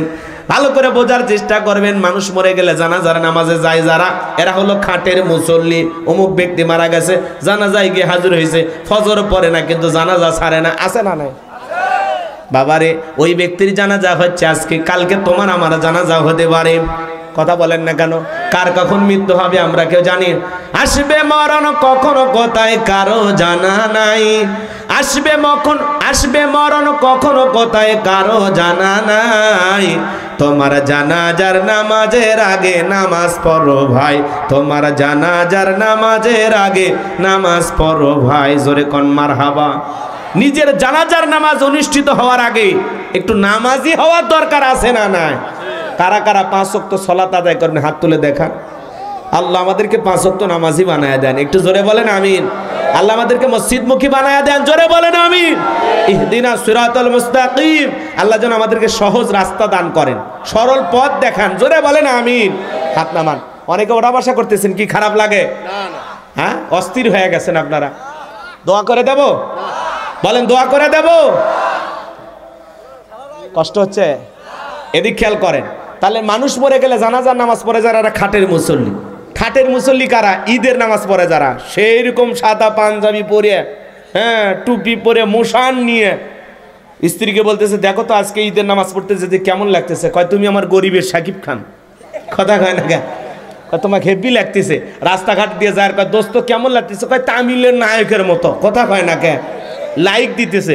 ও আবার যায়া ইমাম সাহেবের সাথে নামাজ পড়ে কোলাকুলি করতেছে, হুজুর আপনারাই বলে না, হ্যাঁ আজকে আলিঙ্গন করতে হয়, মহব্বত করতে হয়, কোলাকুলি করতে হয়, হুজুর আসেন, হুজুর আসেন। কথা কয় না কে? কিছু কিছু মানুষের পেট আহারে আল্লাহ বানাইছে, বাপ রে বাপ, কি যে খাইছে আল্লাহ ভালো জানে। বিশাল বড় পেট, 26 মাসের গর্ভবতী। ইমাম সাহেবের সাথে যখন কোলাকুলি করতে গেছে, কিসের কোলাকুলি, মাঝখানে পেট ব্যারিকেড, কোলাকুলি হচ্ছে না, খালি হচ্ছে পেটাপেটি। কথা কন ঠিক না? এরকম আছে না নাই? তো ঈদের নামাজ পড়ে কোলাকুলি করে, ঈদ মোবারক জানায়, উৎসব জানায়, মাশাআল্লাহ। এই যে ঈদের নামাজ পড়তে যারা গেছে, ইমাম সাহেব কানে কানে বলতেছে, বাবা রোজা কয়টা? 29টা না 30টা? কয় হুজুর একটা রোজাও রাখিনি, তারাবিও পড়িনি, কিন্তু ইফতার খাওয়া মিস করিনি, নিজেও খাইছি, অন্য মানুষকে খাওয়াইছে, আছে না? ইফতারি খায় কিন্তু রোজা রাখে না। এরকম মুসলমান আছে না নাই? এরা হলো ঠাটের মুসল্লি। আর নির্বাচনের সময় মাথায় টুপি পাঞ্জাবি পরে জনগণের সামনে হাজির হয়ে যারা ভোটের মুসল্লি, তারা একটু টুপি পরে পাঞ্জাবি পরে যদি 4-5টা ভোট বেশি পাওয়া যায়, কথা কর নাকি আপনারা? নেতা বক্তৃতা দিতে, ভাইরা আমার, আগামীতে যদি আমাকে নির্বাচিত করতে পারেন, গ্যাস দিব, বিদ্যুৎ দেব, উন্নয়নের জোয়ারে ভাসিয়ে ডুবিয়ে মারবো ইনশাল্লাহ। আছে না নাই? জনগণ বিশ্বাস করে সিল মারে ভোট দেয়, নেতাকে নির্বাচিত করে, 5 বছর পরে এলাকার থাকে না, ঢাকা শহরে থাকে। দেশ বিদেশ সফর করতে করতে 5 বছরের শিডিউলই শেষ। নির্বাচনে মার্কা আবার যখন বের হয় আবার এসে অভিনয় করে, ভাই আসতে পারিনি, খবর নিতে পারিনি, দুঃখিত। কথা কয়, আর একবার সুযোগ দেন। এই সুযোগ করতে করতে 54 বছর কাটে গেছে। অতএব সামনের দিন বুঝে শুনে কাজ করা লাগবে। কথা কন ঠিক না? বুঝে শুনে বহুত থাকি বেজি দিছে।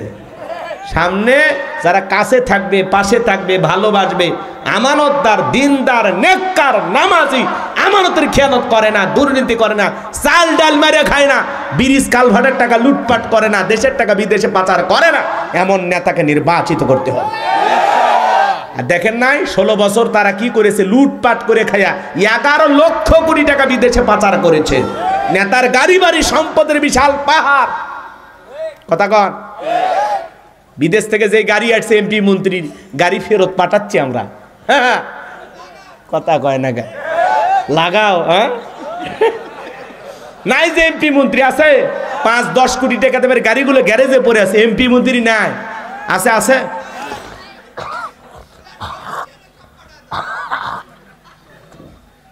বলে ফেরত পাঠালে তো টাকা পাবেন। রাগ করতেছেন? বড় বড় কথা বলতে বাজার নাই নাই। মন্ত্রীরা সব কোথায় গেল, এমপিরা সব কোথায় গেল, কোথায় কাদের কাকা, ওদের সারা দেশটা এখন লাগে ফাঁকা ফাঁকা। পালাবো না, পালাবো না, পালাবো না, যাই না তাদের দেখা, ওদের সারা দেশটা এখন লাগে ফাঁকা ফাঁকা। আইন মন্ত্রী আটকে গেল আইনেরই ফাঁকে, দাড়ি সারা দরবেশটারে ভণ্ড ভণ্ড লাগে। শুনেছি ভাই কত নেতা নেত্রী খাইতেছে ভাই ডান্ডা, বিচারপতি কালামানিকের ফাটিয়েছে নাকি আন্ডা। এটা আমার খবর না, মিডিয়ার খবর। এই বিচারপতি শামসুদ্দিন মানিক আল্লামা সাইদি হুজুরকে মৃত্যুদণ্ডের রায় দিয়েছিল। আমরা বলতে চাই ওই একই ট্রাইব্যুনালে বিচারপতি মানিককে মৃত্যুদণ্ডের রায় দিতে হবে। এই বিচারপতি মানিক 116 জন আলেমের তালিকা করে দুদকের কাছে জমা দিয়েছিল। আমার রোল নাম্বার ছিল 23। যারা আলেমদের তালিকা করেছিল, আমরা বলতে চাই এই নাস্তিক বেঈমানদের তালিকা করেও ফাঁসির দড়িতে ঝুলিয়ে দুনিয়ার জমিন থেকে বিদায় করতে হবে। কারা কারা ইসলাম বিদ্বেষী ছিল, কারা কারা আলেমদের দুশমন ছিল, গর্ত থেকে খুঁজে খুঁজে বের করা হবে। কবরে গেলে পায়ে রশি দিয়ে টেনে আনা হবে। সময় আসুক। কথা কয়, রাগ করেন নাকি আপনারা? পলকের ঝলক গেল। হ্যাঁ, পলকের বাড়িতে আজকে আলো নাই, অন্ধকার। টেলিভিশনে নিউজ প্রচার হয়েছে, যে বাড়িতে হাজার হাজার মানুষ ঈদের উৎসব করছে 16 বছর, আহারে তার এলাকার মানুষ বলতেছে সে নাই, আমাদের মনটা খুব খারাপ। পলকের ঝলক গেল থামিয়ে নেটের চাকা। এমন সামনে ইন্টারনেট, এমন ইন্টারনেট আসবে কোনো সরকার বন্ধ করতে পারবে না। ডাইরেক্ট আসবে, ডাইরেক্ট। সেই সিস্টেম আমাদের ইউনূস সাহেব করে দিয়ে যাবে। ওইটাই তো দরকার। একটু নির্বিষ হলে যেখানে সেখানে নেট বন্ধ করবেন, চলবি না। টেকা আমা আর তালা মারো তোমরা। হ্যাঁ, আমার টাকা দিয়ে আমি এমবি কিনছি, এই বেটা বন্ধ করো কে। দেশে কোথায় কি হয় দেখুক জনগণ। যখনই দেখবেন নেট বন্ধ করবে, নেটওয়ার্ক বন্ধ করবে, তখনই বুঝবেন ভেজাল হচ্ছে। কথা বোঝেন নি? হ্যাঁ, ওরা যে ভেজাল করছে দেখেননি? রিক্সা লাশ নিয়ে গেছে, ভ্যানে তুলে আগুন লেগে দিছে। ভাই এটা মানুষ করতে পারে? কোন এলে মানুষের কাজ না জানোয়ারের কাজ? ছোট শিশু ছাদে খেলতে গেছে, গুলি খায় মরে গেছে। এই কিসের ক্ষমতা? মানুষ এগুলো করতে পারে? আর ডায়লগ দেয় স্বজন হারানোর ব্যথা। অভিনয় কম করো প্রিয়, জীবনটা শেষ হয়ে গেছে এদের অভিনয় দেখে দেখে। কথা কন, আর কিছুদিন থাকলে পুরো দেশের মানুষ অভিনয় করা শুরু করতো। কথা কন, রাগ করতেছেন নাকি আপনারা? কোথায় গেল সংসদেতে মমতাজের গান, কোথায় গেল হযরত বলা স্বামী ওসমান? 70 রাকাত তাহাজ্জুদ পড়তো, 80 রাকাতও পড়তো, বিরাট বড় আল্লাহর ওলি দাবি করতো। 24 সালে 5 আগস্টে ভাগ্যে কি আছে আল্লাহর ওলিরা জানে না, টার্গেট দিচ্ছে 41 সাল পর্যন্ত। আহারে কি বড় খেলোয়াড়, মাঠ পেলে বলতো খেলা হবে খেলা হবে। আজকে পুরো বাংলাদেশের মাঠ পড়েছে, খেলোয়াড়রা নাই। আর একজনের শরীরই চলে না, তাও বলে খেলা হবে। এর এই বেচারার ভিডিও পাচ্ছি না আমরা। আছে কোন দেশে, কোনো তথ্য নেই আমাদের কাছে। এই মানুষটা দেখতে খুব মনে চায়, বিনোদনের নেতা। কথা কন, যাই হোক বাজান মন খারাপ করবেন না। আমি যে কথা বলতে চাই, ফাসল্লি লিরাব্বিকা ওয়ানহার, রবের উদ্দেশ্যে সালাত, একমাত্র আল্লাহ তাআলাকে রাজি খুশি করার জন্য সালাত আদায় করা দরকার আছে না নাই? ফাওয়াইলুল লিল মুসাল্লিন আল্লাযীনা হুম আন সালাতিহিম সাহুন। হতভাগা সে সমস্ত নামাজি, দুর্ভাগা যারা লোক দেখানোর জন্য সালাত আদায় করে, লোক দেখানোর উদ্দেশ্যে নামাজ আদায় করে। আমরা কি লোক দেখানোর জন্য নামাজ আদায় করব, নাকি আল্লাহকে খুশি করার জন্য? ভোটের জন্য নামাজ পড়বো নাকি আল্লাহকে পাওয়ার জন্য? জোরে বলেন, কাকে পাওয়ার জন্য? আল্লাহকে রাজি খুশি করার জন্য আজ থেকে সালাত আদায় করব ইনশাআল্লাহ। 2 নাম্বার হলো ওয়ানহার। ওয়ানহার মানে কুরবানি করা, নিজের আমিত্বকে কুরবানি করা, অহংকারকে কুরবানি করা, নিজের ভিতরে থাকা পশুসুলভ আচরণকে কুরবানি করা, নিজের জানমাল সময় অর্থ সবকিছু আল্লাহর জন্য কুরবানি করা, দেশের জন্য শহীদ আবু সাঈদের মতো, মুগ্ধ ভাইয়ের মতো কুরবানি হওয়া। শোনেন, ওয়ানহার মানে কুরবানি করা। শুধু গরু ছাগল জবাই করার নামই কুরবানি নয়, সময় অর্থ জান মাল সব কুরবানি হবে কার জন্য? আমরা 7 জন ভাগে গরু কিনি, 4 জন দড়ি ধরে টানে, পিছন থেকে 3 জন ঠেলে। এমন গরু রে ভাই, যেই গরুর উপরে বয়স্ক ভাতা ওয়াজিব, কুরবানি স্থান পর্যন্ত হাঁটে যাওয়ার শক্তি নাই, আছে না নাই? দুর্বল গরু কোলে করে নিয়ে যায়, হুজুর বলে ভাই গরু জবাই করা যাবে না।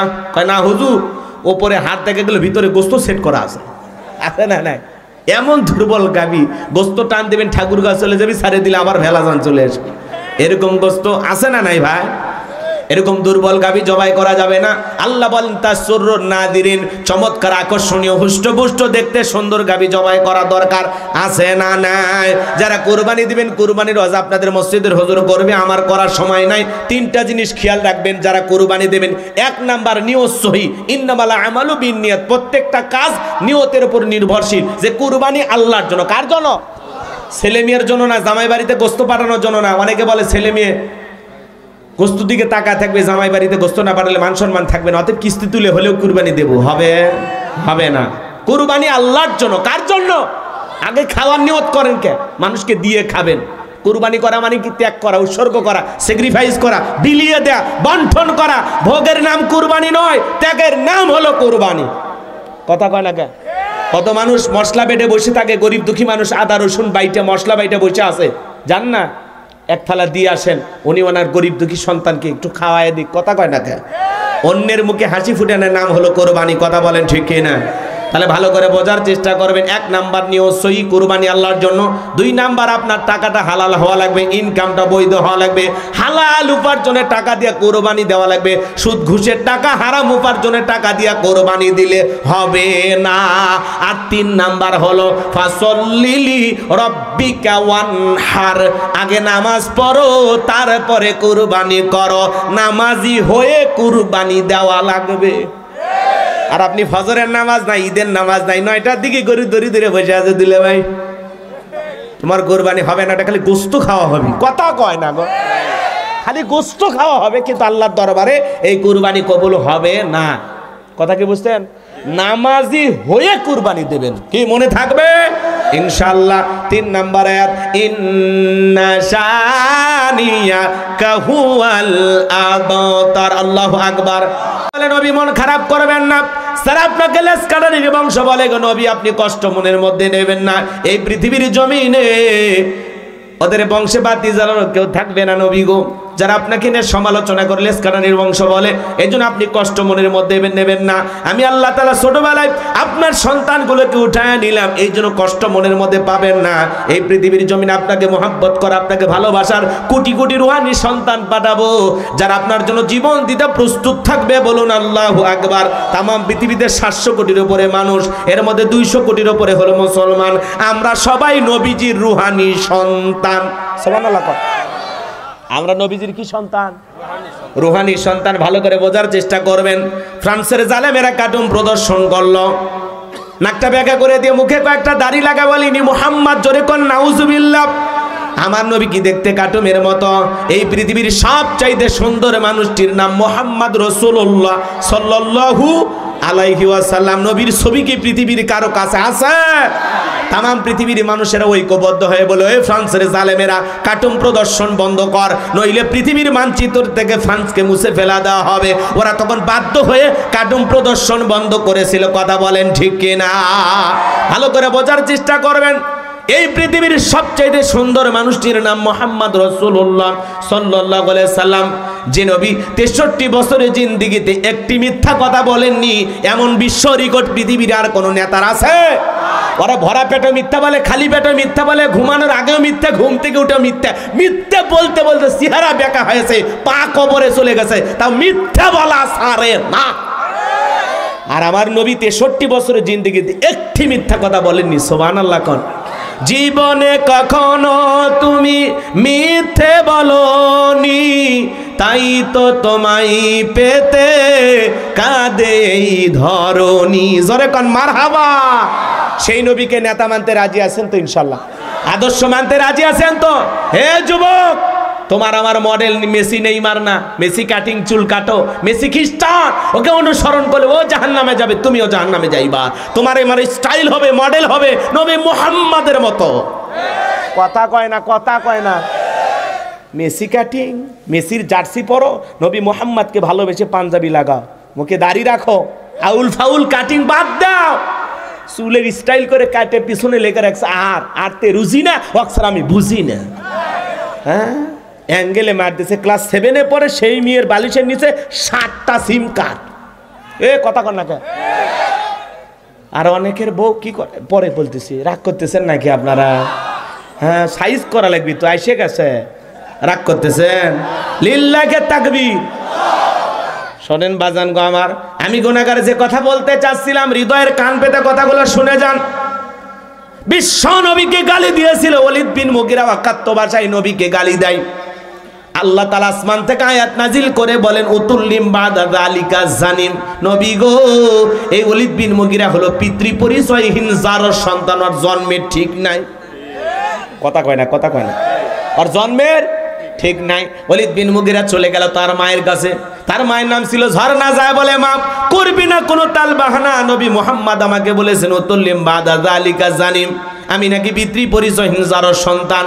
ওলীদ বিন মুগীরার মা মনে মনে ভাবে, এই গোপন তত্ত্ব নবী জানলো কেমনে? নবী তো জানতেন না, নবীকে জানিয়ে দিয়েছেন তিনি কে। এবার ডেকে বলে, বাবা যা বলবো আমিও সত্য বলবো, মিথ্যা আমি বলবো না। তোর বাবা ব্যবসা বাণিজ্যের কাজে এতটাই ব্যস্ত থাকতো, তোর বাবা ব্যবসা চেনে, টাকা আসেনে, কিন্তু তোর মায়ের মন বোঝে না। সে যে কেন আসে না, কিছু ভালো লাগে না। এবার আসুক, তার আমি মজা দেখাবো। কথা কয় না কে? এবার না আসিলে বাড়িতে আগুন লাগাইয়া দেব শাড়িতে, মর মর। কথা কয় না কে? এরকম মহিলা আছে না নাই? ভালো করে বোঝার চেষ্টা করবেন বাজান।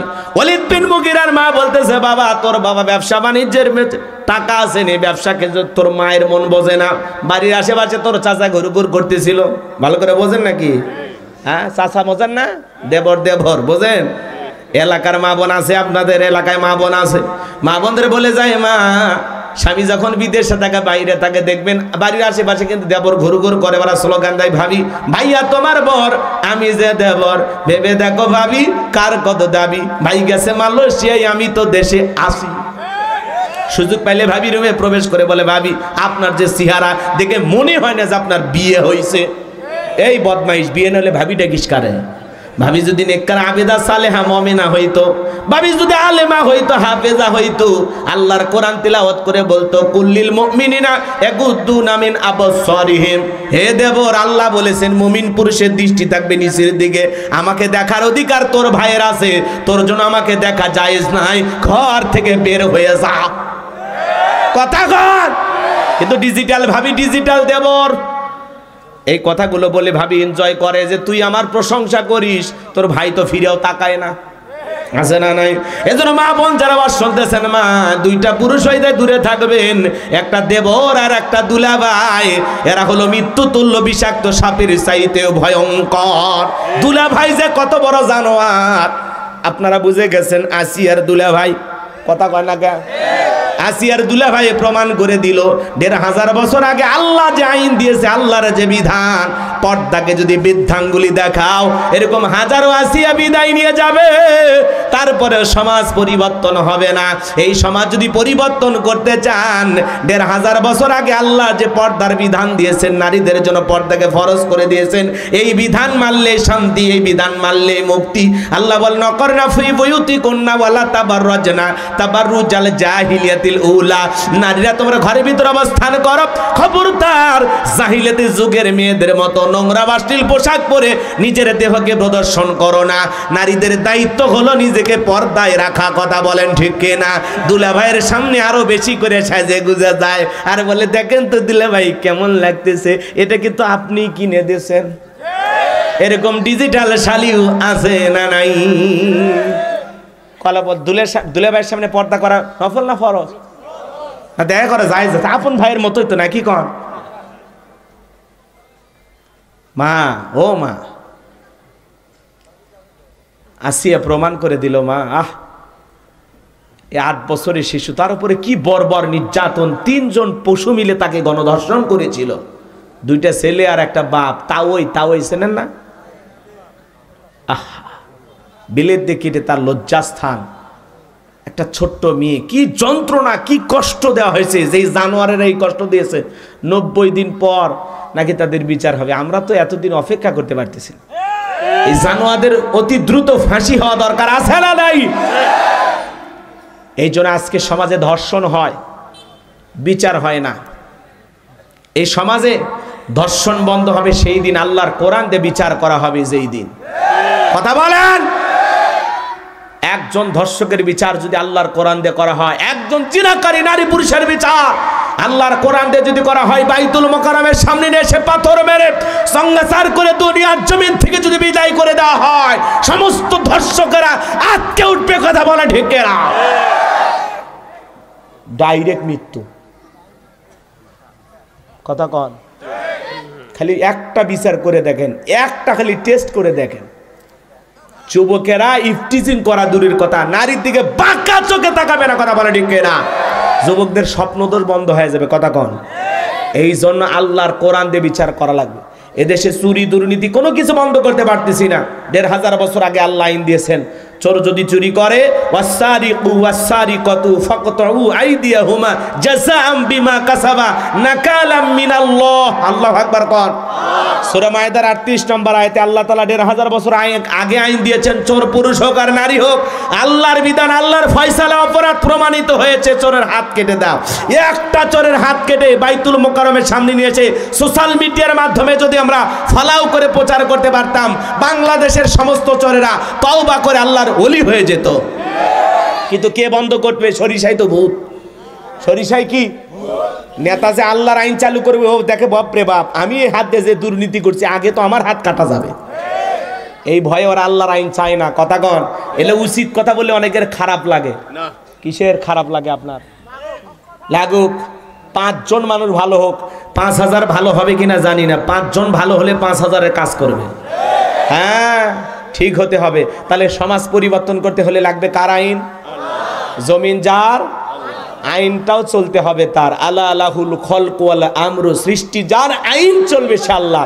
আল্লাহর বিধানে শান্তি, আল্লাহর বিধানে মুক্তি। লন্ডন আমেরিকার আইন দিয়া আর ভারতের ভানি পড়া দিয়া এই সমাজে চুরি দুর্নীতি টেন্ডারবাজি চাঁদাবাজি খুন ধর্ষণ বন্ধ হবে না। এই সমাজে খুন ধর্ষণ টেন্ডারবাজি চাঁদাবাজি বন্ধ হবে সেই দিন, আল্লাহর কোরআন দিয়ে বিচার করা হবে যেই দিন। এই জমিন আল্লাহর আইন চালু হোক। কারা কারা চান একটু হাত তুলে দেখান তো দেখি। লিল্লাহে তাকবীর, লিল্লাহে তাকবীর। আল্লাহ এই জমিনকে কোরআন আর ইসলামের জন্য কবুল করো, জোরে বলেন আমিন। কষ্ট হইতেছে? তাহলে এদিক খেয়াল করেন, মা বোন যারা ওয়াজ শুনতেছেন, মা খবরদার বেপরদাই দুলা ভাইয়ের সামনে যাবেন না, বেপরদাই দেবরের সামনে যাবেন না। আল্লাহর বিধান মেনে চলুন মা, তাহলে শান্তি পাবেন, মুক্তি পাবেন। কথা বলেন না কেন? আজকে পর্দা নাই রে ভাই, আজকে নারী এসে টিকটক ভিডিও বানায়। কথা কন, অনেকের বউ টিকটক ভিডিও করে, তার মানে আপনার বউ সেলিব্রিটি হয়ে গেছে। সুবহানাল্লাহ কন। ওই বউয়ের পা ধুয়ে পানি খাওয়া উচিত। কথা কন। আমার বউ যদি টিকটক করে, ওই বউ ভাত দিয়ে পালার দরকার আছে? কথা কয় না কে? এরকম বউ আছে না নাই? টিকটক ভিডিও বানায়। আহারি, আজকে টিকটক যুব সমাজকে নষ্ট করলো। এই বর্তমান সমাজের সবচাইতে আমাদেরকে যে বিষয়টা আমাদেরকে গুনাহের দিকে বেশি ধাবিত করে, তার নাম মোবাইল। কথা কয় না কে? এটার নাম কি বলেন? মোবাইল। এই মোবাইলের কারণে যুব সমাজ নষ্ট হয়ে গেছে। প্রত্যেকটা যুবকদের হাতে টাচ মোবাইল, সারা রাত ঘরের দরজা লাগায় একা একা মোবাইলে অশ্লীল ভিডিও দেখে, উল্টো পাল্টা ভিডিও দেখে। আছে না নাই?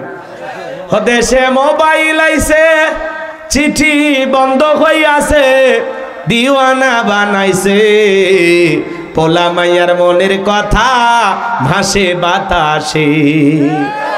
ও দেখো পোলা পানের মন বাদা ফেসবুকে এখন, ও দেখো পোলা পানের মন বাদা ফেসবুকে এখন, মোবাইলে চ্যাটিং কইরা কাটায় সারাক্ষণ। এই মোবাইল পাইয়া দেখো মদনের মাইয়া, এই মোবাইল পাইয়া দেখো মদনের মাইয়া কি কাণ্ড ঘটাইছে। স্বামী সংসার রাইখা নাকি পলাইয়া গেছে, সে যে স্বামী সন্তান রাইখা নাকি পালাইয়া গেছে। 2 বাচ্চার মা, 4 বাচ্চার মা পরকে প্রেম করে আর একটা ছেলের হাত ধরে পালিয়ে যায়।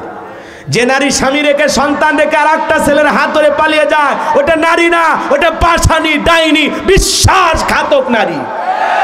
ও মা, ও বোন, কেমনে পারো স্বামী রেখা সন্তান রেখা আর একটা ছেলের হাত ধরতে? একটু কি লজ্জা করলো না? এ কথা কন না কে? হচ্ছে না আজকে এগুলো? বিবাহের দাবিতে জামালপুর থেকে চলে আসছে ঠাকুরগাঁয়ে। মা তোমার বাড়ি কই? কয় জামালপুর। তুমি ঠাকুরগাঁও? কয় এই গ্রামের বল্টু। কি করছে? বলে আমার সাথে মোবাইলে প্রেম করেছে। আর কি করছে? বলে আমরা স্বামী স্ত্রীর মতো হোটেলে ছিলাম। আর কি? বলে আর বলতে পারবো না, আমার পেটে এখন 3 মাস। আমাকে যদি বিবাহ করে ভালো, না হলে আমি আত্মহত্যা করে মারা যাব। তোর মতো নারীর মরে যাওয়াই উচিত। ও মা, নিজেকে এত সস্তা বানায় না মা। তুমি না খাদিজা ফাতেমার উত্তর শরীর, তুমি না আসিয়া হাজারার উত্তর শরীর। ও মা, কেমনে পারো মা? একটা ছেলে চেনা নাই জানা নাই, হুট করে একটু মোবাইলে কথা বললো। ও মা, একটু পরিবর্তন হয়ে যাও মা। ও মা, তোমাদের পেট থেকেই হাফেজ আলেম দুনিয়াতে আসে, নবী রাসূলের এসেছে। ও মা, মা নিজেকে এতটা কলঙ্কিত করো না। আল্লাহ আমার মা বোনদেরকে পর্দায় থাকার তৌফিক দান করুন। একটু জোরে বলুন আমিন। শুধু কি মহিলার দোষ? এক হাতে তালি বাজে, পুরুষের কি কোনো দোষ নাই? আসে না? এই ছেলে, একটা নারীর স্বামী আছে, সন্তান আছে, সেই নারীর দিকে কেমনি নজর চলে গেল? তোমার স্ত্রীর সাথে যদি কেউ পরকে প্রেম করে, মাইনা নেবা? তোমার বোনের সাথে, তোমার মায়ের সাথে মানবা না? তাহলে ওই নারীও না কারো স্ত্রী, কারো না কারো মা, কারো না কারো মেয়ে। তাহলে তুমি যেটা করতেছো অন্যায় না? কথা কয় না কে? অন্যায় কিনা বলেন? তাহলে এখনো সময় আছে, যুবকদের পরিবর্তন হতে হবে। আল্লাহ যুব সমাজকে হেদায়েত দান করুন। কত স্বামী পরিত্যক্তা নারী আছে, 2-3টা বাচ্চা সহ, যাও না বিয়ে করো, আল্লাহ খুশি হবে, যাও। কত গরিব ফ্যামিলিতে মেয়েটা যুবতী হয়েছে, বিবাহ দিতে পারতেছে না, যাও না বিয়ে করো। একটা নারীর স্বামী আছে, সন্তান আছে, সেই দিকে নজর দাও। কারণ এই ভালো হয়ে যা। আল্লাহ যুবকদের হেদায়েত দান করুন। বিয়ে কর, বিয়ে কর, বিয়ে কর। আল্লাহ যুবকদের হেদায়েত দান করুন। এর জোরে কোন আমিন। আর একটু জোরে কোন আমিন। রাগ করছেন আপনারা? তাহলে এরকম আছে না নাই? পালিয়ে যাওয়া, ভেগে যাওয়া আছে না নাই? সমাজে আপনাদের এলাকার থেকে অবশ্য পালায় না, না এলাকায় কেউ পালায়নি আজ পর্যন্ত। পালাইছে? হ্যাঁ, ওদের সে টিকটক আসিয়া সব গেল ভাসিয়া, সিদ্দিক সোরা নায়ক হইছে আইডি খুলিয়া। হিরো আলম নাম শোনেননি? হিরো আলম বলতেছে আমাকে ভোট ছাড়া এমপি বেনে দাও। কয়েকদিন আগে বলছে, বলে কিসের ভোটাভুটি, আমাকে হয় একটা এমপি বানাও, না হলে আমাকে উপদেষ্টা বানাও। এই যে ইশরাক সাহেবকে ঢাকার মেয়র বলে ঘোষণা করা হয়েছে, কথা কয় না কে? তো ইশরাক সাহেব যদি মেয়র হয় তা আমি হিরো আলম এমপি হতে দোষ কোথায়? তা এরে বুঝাবে কে? কিন্তু মাঝে মাঝেই জায়গা ওঠে। হিরো আলম বগুড়ার চেনেন না? কি বলতেছে, কয় হয় আমাকে এমপি বানাও, না হলে আমাকে একটা উপদেষ্টা বানাও। আমি আর বসে থাকতে পারতেছি না। রাগ করতেছেন? এই টিকটক খাইছে যুব সমাজের চরিত্র। কথা কন, কথা কন। হতেছে টিকটক আসিয়া সব গেল বাসিয়া, হিরো আলম নায়ক হইছে আইডি খুলিয়া। এই মোবাইলে হাই কি জাদু আছে ভাই, পোলা পান বুঝাছে, পড়ালেখা তুইলা রাখছে সপ্তম আকাশে। কোন জায়গা? এখন আর পড়াশোনা ভালো লাগে না, মন বসে না, পড়ার টেবিলে মন চলে যায় প্রেম বাগানে। কতক্ষণ যুবকদের চরিত্র নষ্ট হয়ে গেছে। আল্লাহ যুবকদের হেদায়েত দান করুন, মা বোনদের পর্দায় থাকার তৌফিক দান করুন। জোরে বলুন আমিন। লম্বা করার সুযোগ নাই, রাত অনেক গভীর হয়েছে বাজান। ওলীদ বিন মুগীরার মা বলতেছে, বাবা আমি কি বলবো না দোয়া করবো?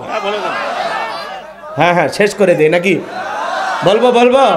লিল্লাহি তাকবীর।